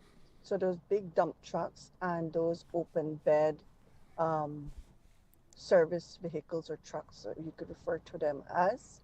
I won't call the name of the company, but I will be making a formal complaint to the landscaping company that this open bed truck that was driving recklessly, carelessly, just up on the highway there going past Barcam, heading toward Tomlinson Roundabout and Prospect.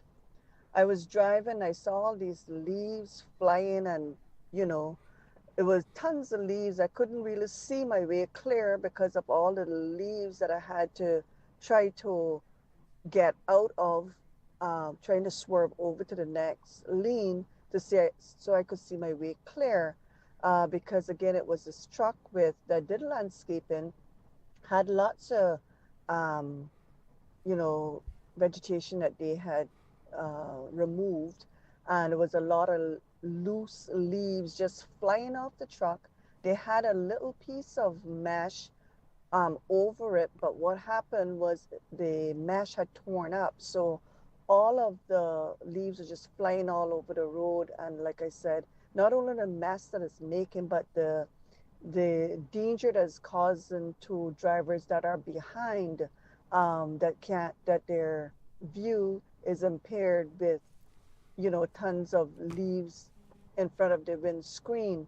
So I'm asking the traffic department to have a look at these trucks that are on the road that have no cover over whatever they're carrying on the back, and also those big dump trucks that has, you know, full with fill and rocks, that sometimes you see a little mesh that's sort of pulled over them, but it's not secure.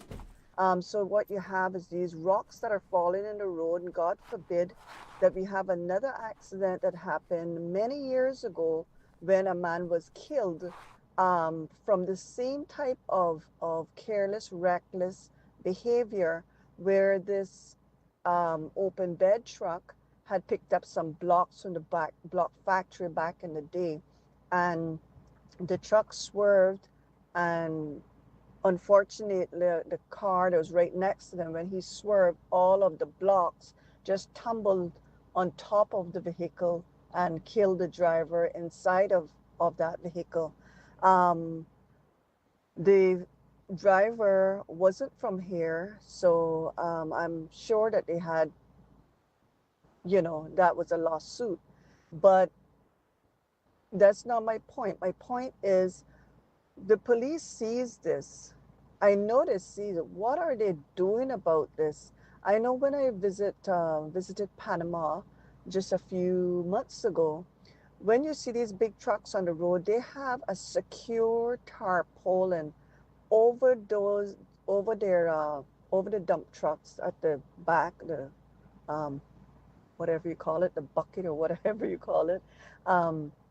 It's secured and it's tied down, so you're not having rocks and leaves and all of this stuff just blowing or being spilled on the road. So I'm asking for the traffic department to look into that, and also these big trucks that are bullying people off of the road.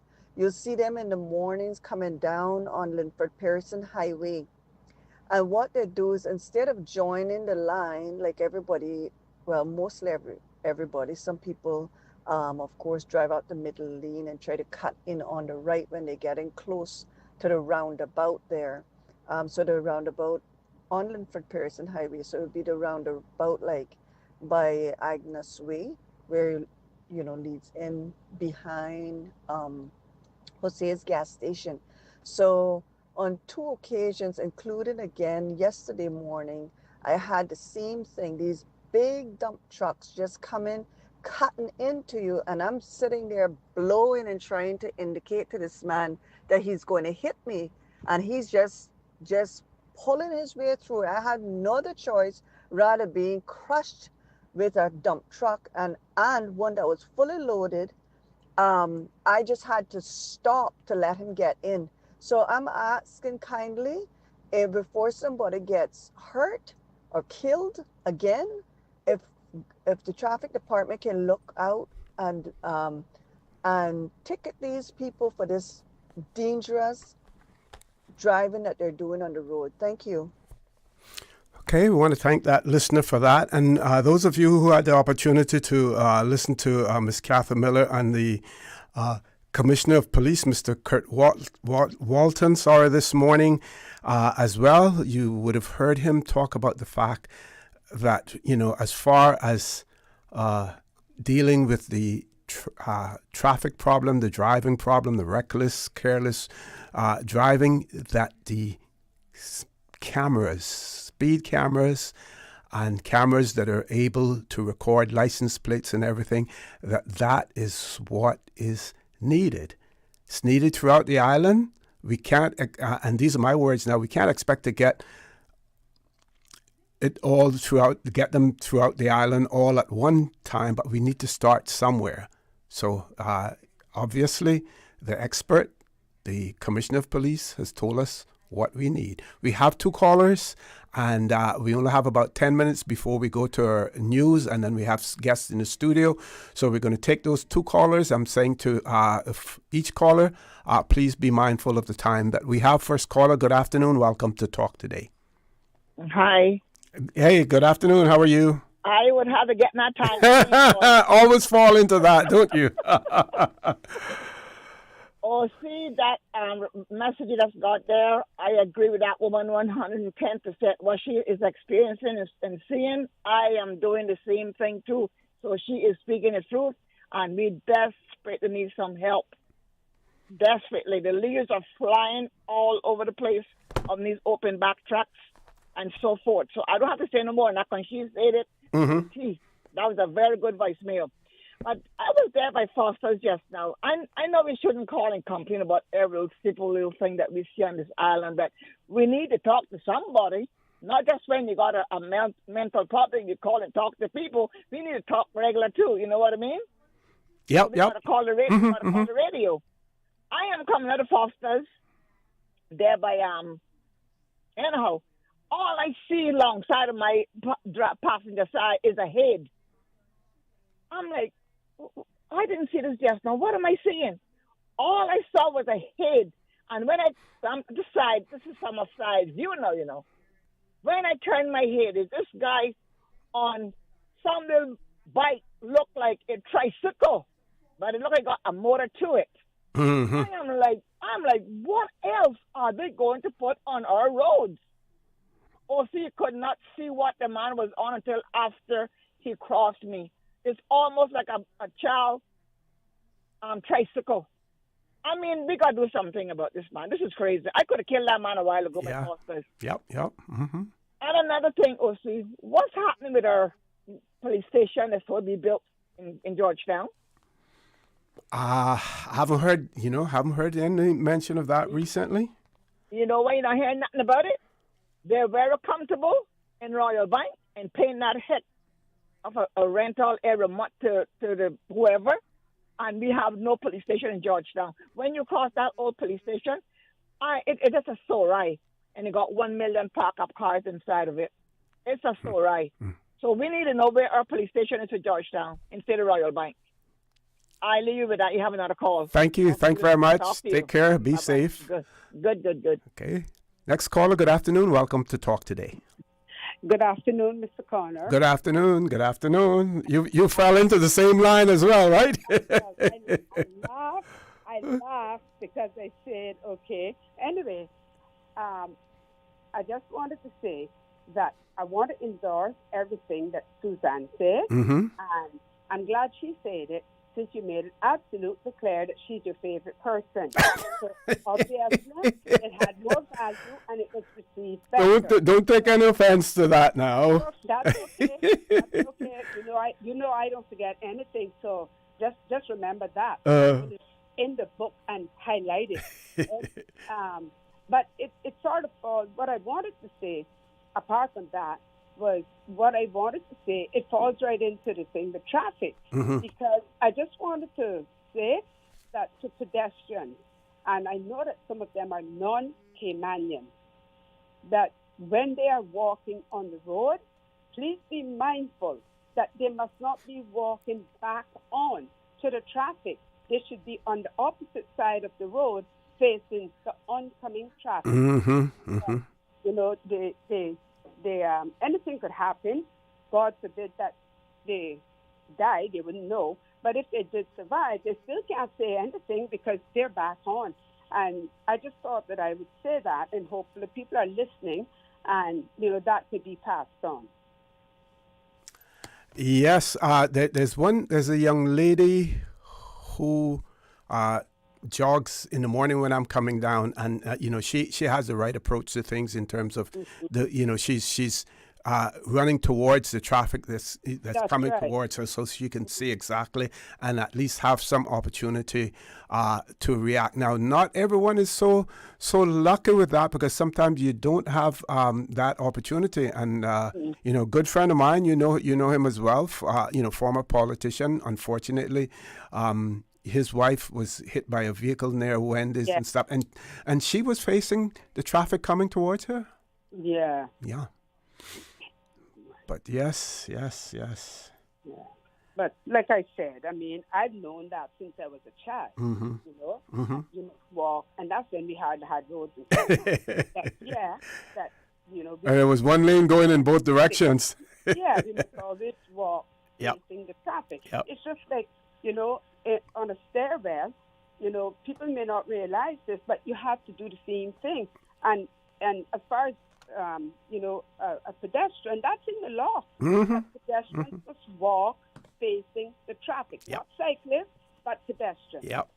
So, hopefully people are listening, and I don't know how much value you put on that, if you want to repeat it, but I just thought that... Oh, yeah, I continue to repeat that, yeah. And Okay. the other thing is ensuring, even if you're not walking for recreational purposes, try to wear bright clothes whenever you're going to, if you have to walk, if you have to be out there walking, wear bright clothes so that, you can be seen more easily as well. Yeah. Mm-hmm. Okay, thank you very much. Before we go to our 2:00 news and we bring our guests into the studio, one person wrote and said, sorry to repeat this, but, and I agree, those are my words now. Person says, sorry to repeat this, but math and English are in dire need of focus and excellence for our kids. All levels need help, and a new curriculum with a modern approach to learning is essential for all. And let me tell you this, the emojis, the social media platforms where they use abbreviations, and some that you have to know a new language to be able to decipher what is being said, those are the things that are retarding, and I'm using the word retarding in a way of, keeping back our youngsters from being proficient in the English language, being able to speak so that people can understand you when you go for a job interview, and all of those things as well. Learning to speak properly, and trust me, it's not only the youngsters. I know that sometimes I'm not grammatically correct in what I say as well. And I've heard others, government representatives, government ministers, as well. That's why sometimes it is important to sort of take your time, think about what you're going to say before you say it as well. But the disregard for proper English is something that is woefully absent in some instances. Folks, with that, we're going to go to our headline news. When we return, we will have representatives from Baptist Health Systems in the studio, Baptist Hospital in the studio with us, so don't change that dial. Talk Today will be back shortly. If they are talking about us, living in your head rent-free all this time, we must be relevant. Radio Cayman since 1976. From Radio Cayman's newsroom, this is Headlines. The Headline News is brought to you by Kirk Market. I'm April Cummings with your headlines. Village Montessori increases its rating by school inspectors from satisfactory to good after a team from the Office of Education Standards visited the Camana Bay-based Education Center in May. You can find the full report online at oes.gov.ky. In regional news in Antigua, the cabinet there has welcomed the latest economic report showing a 4% inflation increase over the 12-month period ending February 2025, the lowest year-over-year rise since December 2023. Officials credit Gaston Brown's administration's leadership and policies for mitigating global economic shocks, including conflicts in Gaza and Ukraine, as well as trade tensions involving the U.S. An Atlanta family whose home was wrongly raided by the FBI will get a new day in court. The U.S. Supreme Court ruled unanimously today. The decision revives a lawsuit filed after a pre-dawn 2017 raid in which armed members of an FBI SWAT team smashed in a front door and set off a flashbang grenade, pointing guns at a couple and terrifying a 7-year-old boy before realizing they were in the wrong house. Those are your headlines. I'm April Cummings. www.radiocayman.gov.ky. Check out our social media pages: Facebook, YouTube, X, formerly Twitter, Radio Cayman Headline News.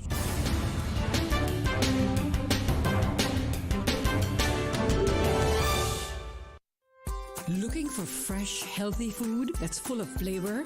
Then you've got to visit Kirk Market. Our dishes are made with fresh, high-quality ingredients. Enjoy vibrant mixed greens or satisfying pasta salads. Or try one of our delicious grill options like blackened chicken, spicy beef steak, or grilled salmon.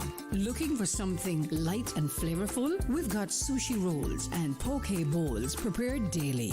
And don't forget to explore a hot bar or Billy Fresh salad at the salad bar. Stop by Kirk Market today for breakfast, lunch, or dinner and taste the difference. Eat well, live well with Kirk Market.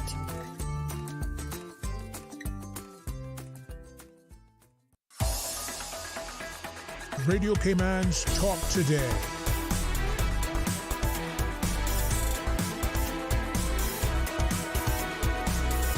What is on your mind, Cayman?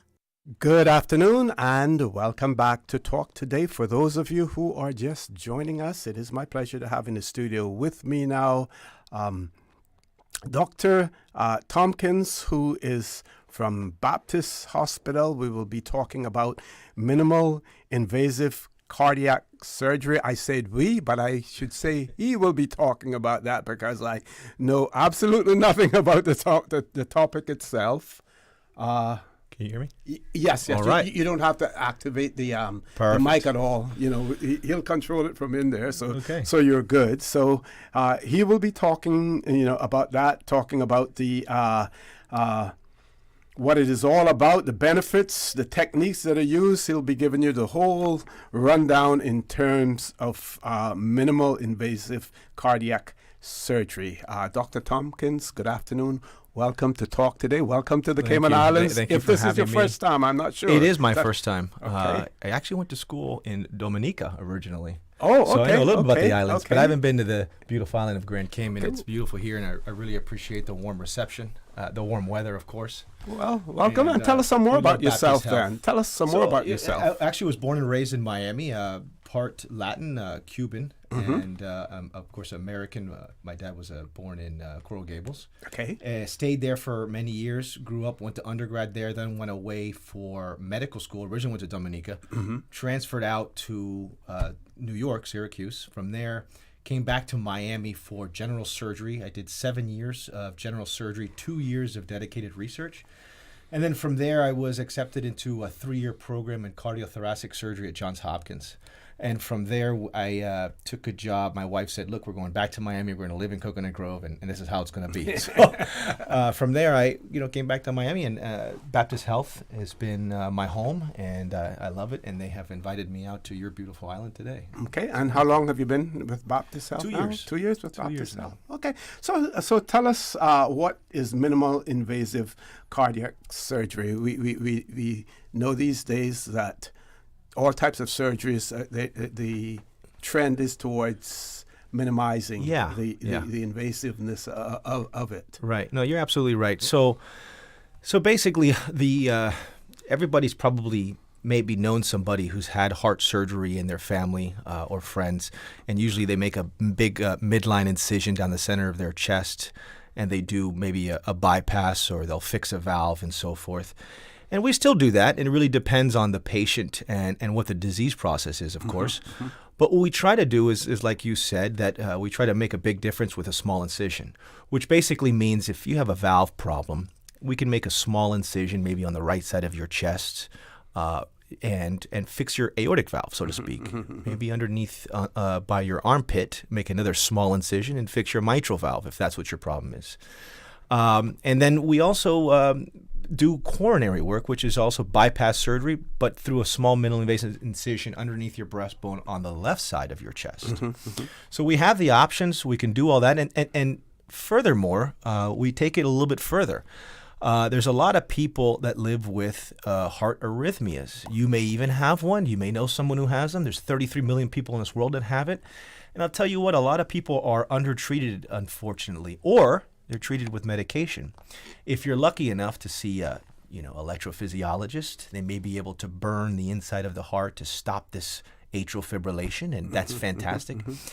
If that doesn't work, or you've been in AFib for a long period of time, well, you may come to me, because I can make a small incision right underneath your breastbone and take out the wall of the heart, the left atrium, so to speak. And if we do that and we combine it with electrophysiology, you have a fantastic chance of not being in AFib. And why does that matter? Well, a lot of people in AFib feel crummy. They don't even know it. They go into heart failure. They actually have strokes. It leads to dementia.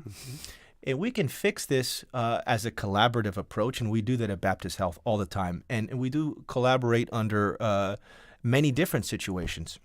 Some people have little masses on their valves. And they say, you know what, depending on if the valve's still working or not, we may want to remove that mass. Unfortunately, some of these people come with endocarditis, IV drug use, and so forth.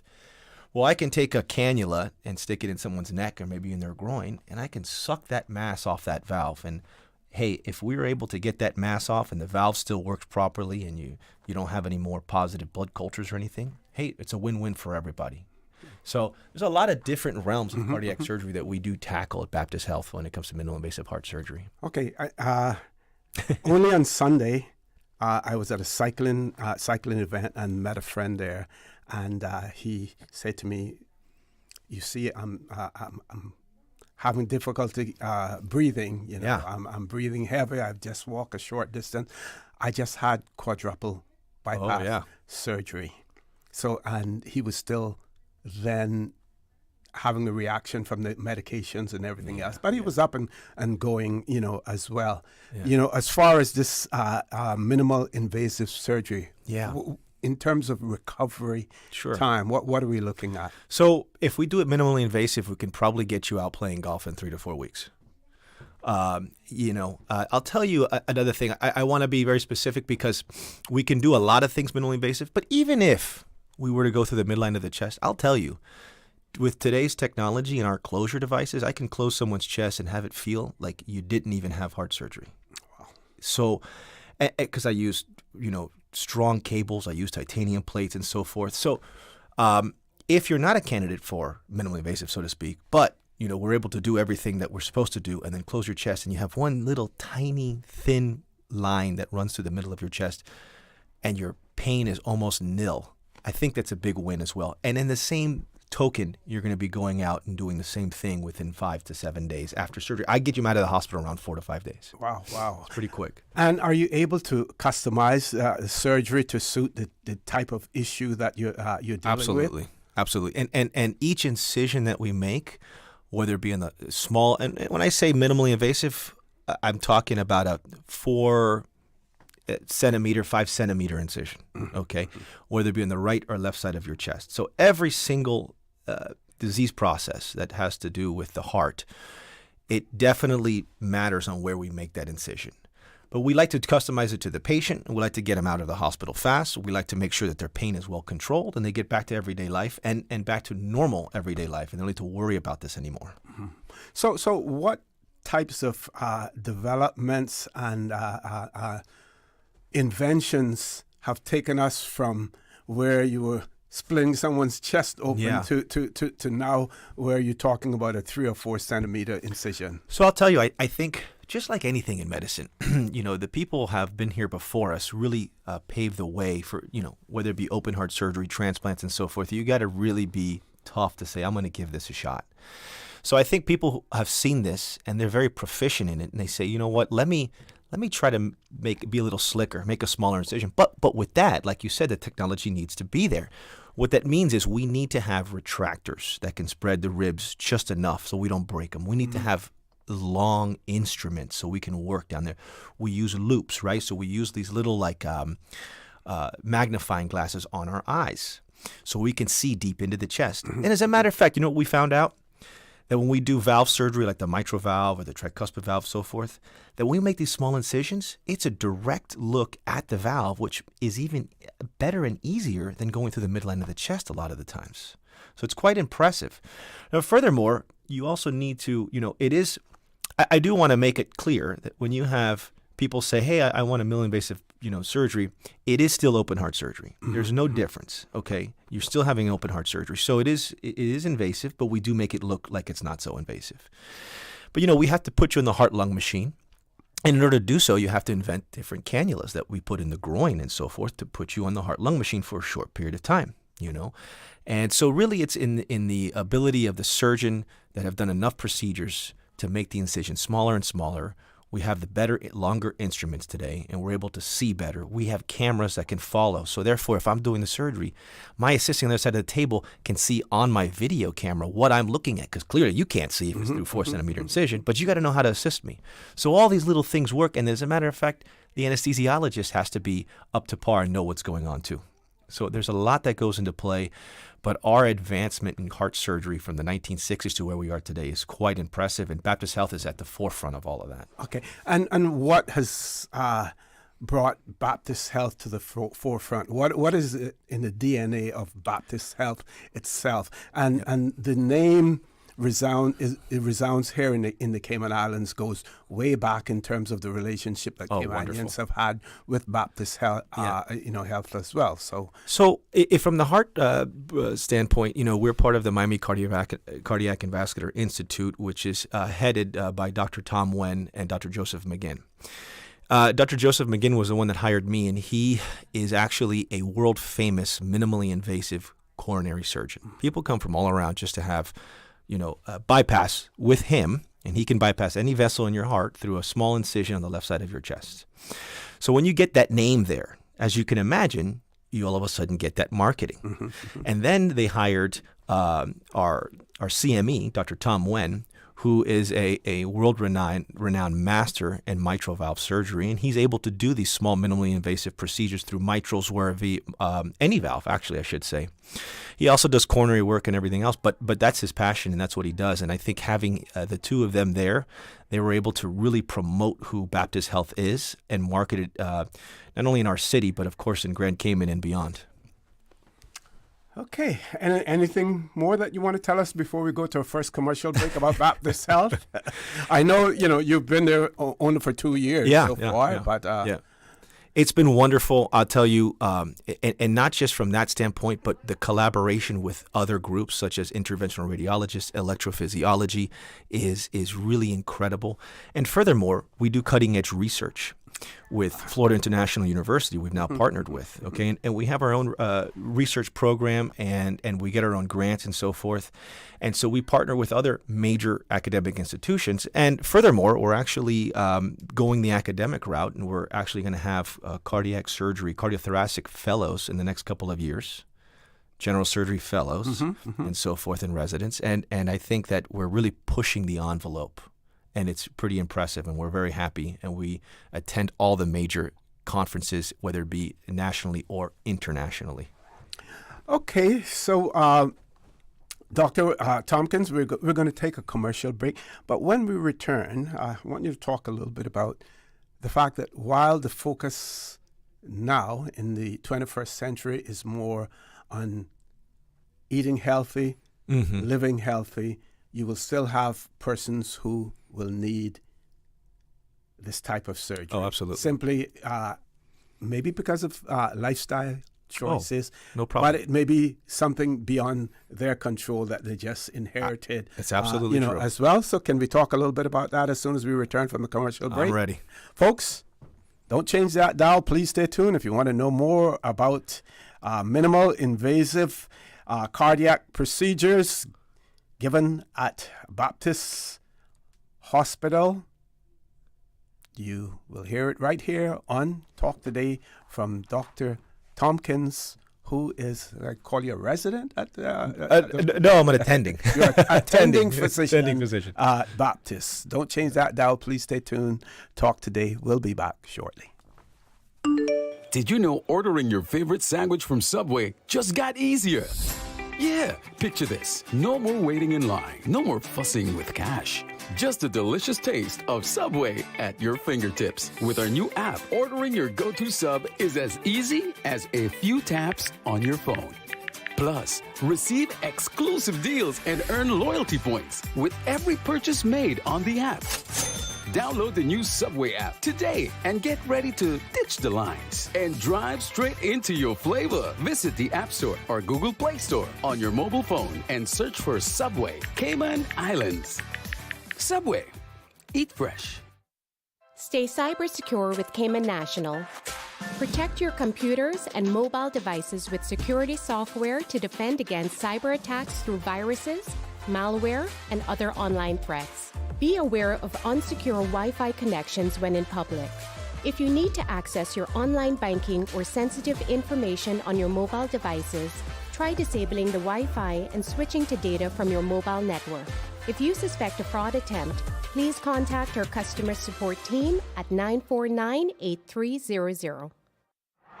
This summer, choose from 10 international destinations for your vacation with Cayman Airways. Explore New York, discover Denver, roam Los Angeles, play in Tampa, shop in Miami, tour Panama, uncover Havana, hike in La Ceiba, jam in Kingston, or relax in Montego Bay. Connecting flights are also available from the sister islands. Cayman Airways offers more international non-stop flights to and from the Cayman Islands than any other airline, and the lowest rates for checked bags. Book today at CaymanAirways.com, download our new mobile app, or call Cayman Airways reservations on 949-2311. Come fly with us and relax with your uniquely Caymanian airline. Freedom, Cayman Brack. Freedom, Little Cayman. Soft breezes, blue waters, no traffic. Unwind and rejuvenate your mind, body, and soul. Sister Island Staycations, a taste of freedom. Discover all that our sister islands have to offer.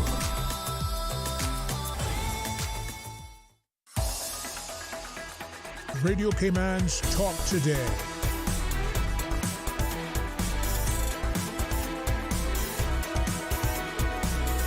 What is on your mind, Cayman? Good afternoon and welcome back to Talk Today. For those of you who are just joining us, it is my pleasure to have in the studio with me Dr. Tompkins from Baptist Hospital, just to share with you some general information on Baptist Health. Baptist Health is the largest healthcare organization in the region with 12 hospitals, more than 28,000 employees, 4,500 physicians, and 200 outpatient centers, urgent care facilities, and physician practices spanning across Miami-Dade, Monroe, Broward, and Palm Beach counties. Baptist Health has internationally renowned institutes specializing in cancer care, brain and spine care, heart and vascular care, and orthopedic care. In addition, it includes Baptist Health Medical Group, Baptist Health Quality Network, and the Baptist Health Pine app, a virtual health platform. Baptist Health South Florida is an academic and clinical affiliate of Florida International University, like we heard the good doctor mention earlier as well. Herbert Wortham College of Medicine, a nonprofit organization supported by philanthropy and committed to its faith-based charitable mission of medical excellence.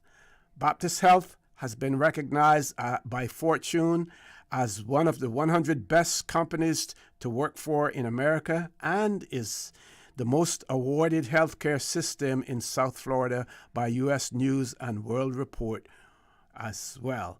So, and then, of course, we have Baptist Health Miami, Cardiac and Vascular Institute in South Florida, which is the largest and most advanced cardiovascular program internationally recognized for its innovation, clinical excellence, and integrated approach to heart and vascular care since 1987 as well. And of course, again, we had heard Dr. Tompkins speak of that earlier. So while Dr. Tompkins, while the move and the focus is to healthier lifestyles, healthier living, unfortunately, people still have these medical conditions, and that's what you guys are there for. Yeah, you're absolutely right. And, we had alluded to earlier before the break, but, a lot of people, you can't help family. You can't help genetics. And a lot of people say, well, I eat well, I'm fit, and you look fit, and I agree. And then, what we end up doing for people once they reach a certain age is now we're getting coronary CT scans, which Baptist Health International has a CT scanner here in Grand Cayman, and you get these CT scans and you see a calcium score, which basically means calcium, bone, that kind of stuff, and you don't want to see that on your soft blood vessels that supply blood to your heart. But when you see that, it raises some kind of suspicion that there's something more ominous going on, and you may not even know it. So what happens is that you may have a family history that you can't help. Even if you're trying your best. But, what we try to do these days is try to get ahead of that. Obviously, we all know the importance of eating right and exercising. Everybody's known that for years, and low-salt diet, low-fat diet. And obviously, one of the big key factors is no smoking. But that's not something that a 10-year-old would know that. And there's no doubt about that. And some of these things are hard to quit. A couple things I wanted to say was, number one, we are on the cutting edge of getting these CT scans done on people. And then, maybe it's not the best diagnosis that you have this problem. But I'll tell you what, it's much better to have the diagnosis now when you're 55, 60 than you are when you're 80 or when you've had a massive heart attack and you're coming in and now we need emergency surgery and so forth. Now you can have a discussion with your family. You can have a discussion with the physicians and say, hey, what do I want to do about this and so forth. And that's what's important. I always tell my patients, if you smoke, I guarantee you're not going to just quit smoking tomorrow. It's very rare that you see that. But if you could cut it down little by little, month by month, cut out a few cigarettes here, get to a half a pack, whatever, over time, you can trick your body into saying, I don't want this anymore. Just like you originally tricked your body into saying, I do like this. Because when somebody smokes, they generally cough at the beginning, right? What is this? Well, you can reverse that. And it's the same thing with salt. In America, a lot of the food that we eat is already highly salted without us adding extra salt. So I always say, taste your food first. If it tastes reasonable and you like it, okay, great. Don't go to add the extra salt if you can afford not to, And then I'm sure here in Grand Cayman it's even better than it is in the States as far as home cooking. There's nothing beats home cooking, right? Yep. When mom is there and they're cooking and there's love involved and they know that they want to make their family healthy, you back off on these small little things, little by little. You want your food to taste good. I get it. But that's all I'm saying, these small little things. But family history, you can't help. We try to get people screened early enough. We try to get people get their blood pressure checked. Why? Because these are silent things that can really harm you over time. In the States, we have CVS. You could put your arm in the collar there and see, hey, what's my blood pressure? If you're running, even today, 130s, 140s, 150s, it's getting high. You go see your primary care, see what we can do about it. Maybe we can adjust your diet, lifestyle, whatever. Maybe we can't, and we need some medication. But it is important to get the ball rolling sooner rather than later because you just do not want to be in that situation where here you are in the emergency room, and now you get a terrible diagnosis, and now you have to have surgery, and now you're hoping you do well and so forth. But But like you said before, we can't all just help these things. But we do believe that medicine is pushing the buck forward to trying to get this stuff diagnosed earlier. So Dr. Tompkins, sorry. That adage, the way to a man's heart is through his stomach. that can work too, exactly. More than one way, right? 100%. That's very true. Yes. So let's talk a little bit about the relationship that Baptist Health has with the Cayman Islands. Like I said, It has been a long relationship. I remember once I had, should I call it opportunity? Yeah, I would say opportunity in 1997 to visit Baptist. I was referred to by our hospital here because I was, experiencing chest pains. Okay. And at that time, I think in 1997, they had just developed this whole thing with putting the mesh into your the arteries. Yeah, stents. And the stents, right? And you had a renowned doctor there at that time, very popular. I think his last name was Dr. Black. Oh, yeah. And in the Baptist Hospital, the people were lined up on the what do you call them? Of course, just lined up, waiting to go. Like an assembly line. But I was fortunate that I didn't have any blockages at all. Wonderful. But 1997, that is where we went. Now you've come to us to a certain extent as well, which helps to improve the relationship. And then of course, we know that we have some very prominent health facilities here in the Cayman Islands as well. But that has not deterred Baptists, from remaining and retaining that relationship that you have had with the Cayman Islands over the years. That's wonderful, and we really appreciate it because we just want to be an extension to your healthcare here. Because I know you have excellent physicians here, but if there's something that can't be tackled or you want a different opinion or you want to get minimally invasive heart surgery, whatever that case may be, Baptist Health is here to get that facilitated and even trying to facilitate it through, Zoom, so to speak, so we can get a, face-to-face interview and have a discussion first and see if you're even a candidate and so forth. That's what's important. And we are very happy to be here, and we're very happy to support the community here. That's really what it is at the end of the day. And it's supporting your healthcare system because at the end of the day, your primary care physician who's taking care of you sees something, they only want the best for you. Yes. Right? Yes. Period. That's it. Wherever that may be. If it may be here, fantastic. If you need more help, we're happy to be there for you.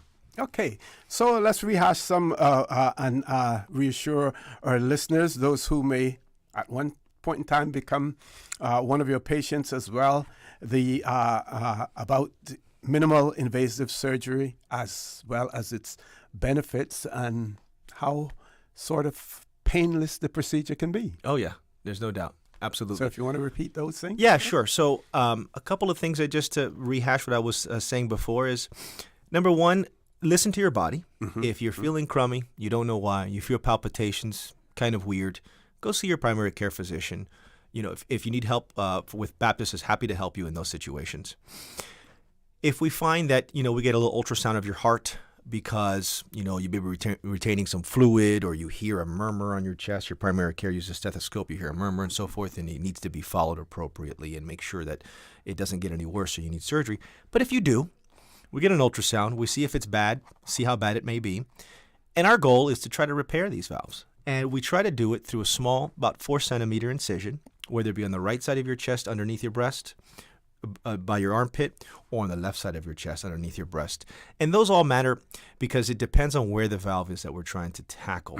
And again, we try to fix them rather than replace them if we can do it, especially for someone who's young. And the majority of the time, people, we use special on-cue pumps and so forth to try to make sure your pain, or we even ablate the nerves around that area to make sure the pain is as painless as possible. And then we can get you out to doing whatever it is that you do within 3 to 4 weeks. And that's really what we want to do. Get you back here, get you back home, happy and healthy, out of the hospital within 4 to 5 days is what we're trying to do. And that shorter period of time does a lot in terms of a person's ability to recover, but also from a financial standpoint as well, the less time that you have to spend in hospital as well. Absolutely, no doubt. Or family visiting and a hotel room and all that kind of stuff. No, you're absolutely right. This is very true. Okay. Any final messages that you want to get out there to our listening and viewing audience in relation to what you do as well as Baptist? Sure. Number one, I just want to say thank you again, Grand Cayman, for having me here, having us here. We hope you enjoy love it. to be here. And then number two, I do want to say listen to your body, see your primary care, and get diagnosed sooner rather than later with whatever it is. And hopefully you have nothing. That's what we really hope. Okay. And then finally, I personally enjoy doing minimally invasive valve surgery. Okay. And if you happen to have an arrhythmia like AFib and so forth that cannot be treated with medications, and a lot of times it's not, you come visit me and we will get it taken care of, and you're going to feel better, and your life should be prolonged because of it, and you won't have to be on blood thinners because of it and so forth, and you're going to feel better. And that's what's really important. And is the patient given a choice in terms of whether or not they want to have that minimal invasive surgery or some other type of surgery, and you let them know the pros and cons? Absolutely, absolutely. We tell you what the pros and cons of doing any of these procedures, and you, at the end of the day, when I walk into a patient's room, I lay on the table. I say, this is what you have. This is what we're going to do for you. This is what you can do, because at the end of the day, you're the boss. It's your body. And furthermore, I talk to the family, because at the end of the day, when the patient's under anesthesia, who's left? It's the family, right? The family's there. So they need to know, and they need to be part of this discussion. That's the most important thing.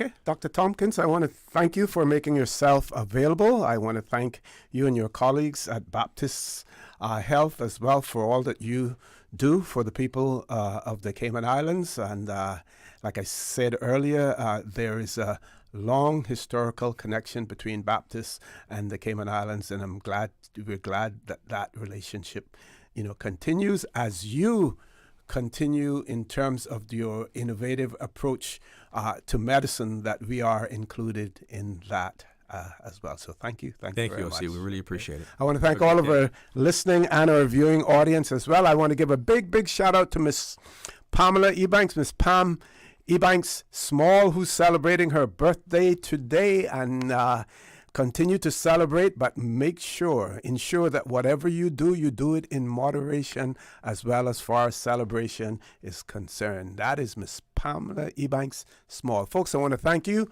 for joining us this afternoon. Again, I want to remind you, we are our brothers and our sisters keepers. There is always someone out there who's less fortunate than we are. We should extend a helping hand to them. If we can't do that, then I suggest you donate to a worthy charity, because we always want to consider those who need, not necessarily those who want, or even those who crave. So have a great day. Continue to support your radio station, Radio Cayman.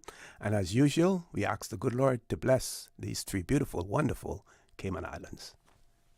Talk Today is brought to you by Subway, open 24 hours in Countryside, Anderson Square in Georgetown, and Centennial Towers in West Bay. And by the Ministry of District Administration, explore your history, explore your land, explore your sister islands. And Cayman Airways, call them on 949-2311 to book your nonstop flights to Los Angeles and Panama. And Doctors Hospital, peace of mind is important when life happens. Doctors Hospital, always there for you. Call 949-6066. Talk Today is also brought to you by Mike's Builders. Call 923-0706. Mike Builders. They make it happen.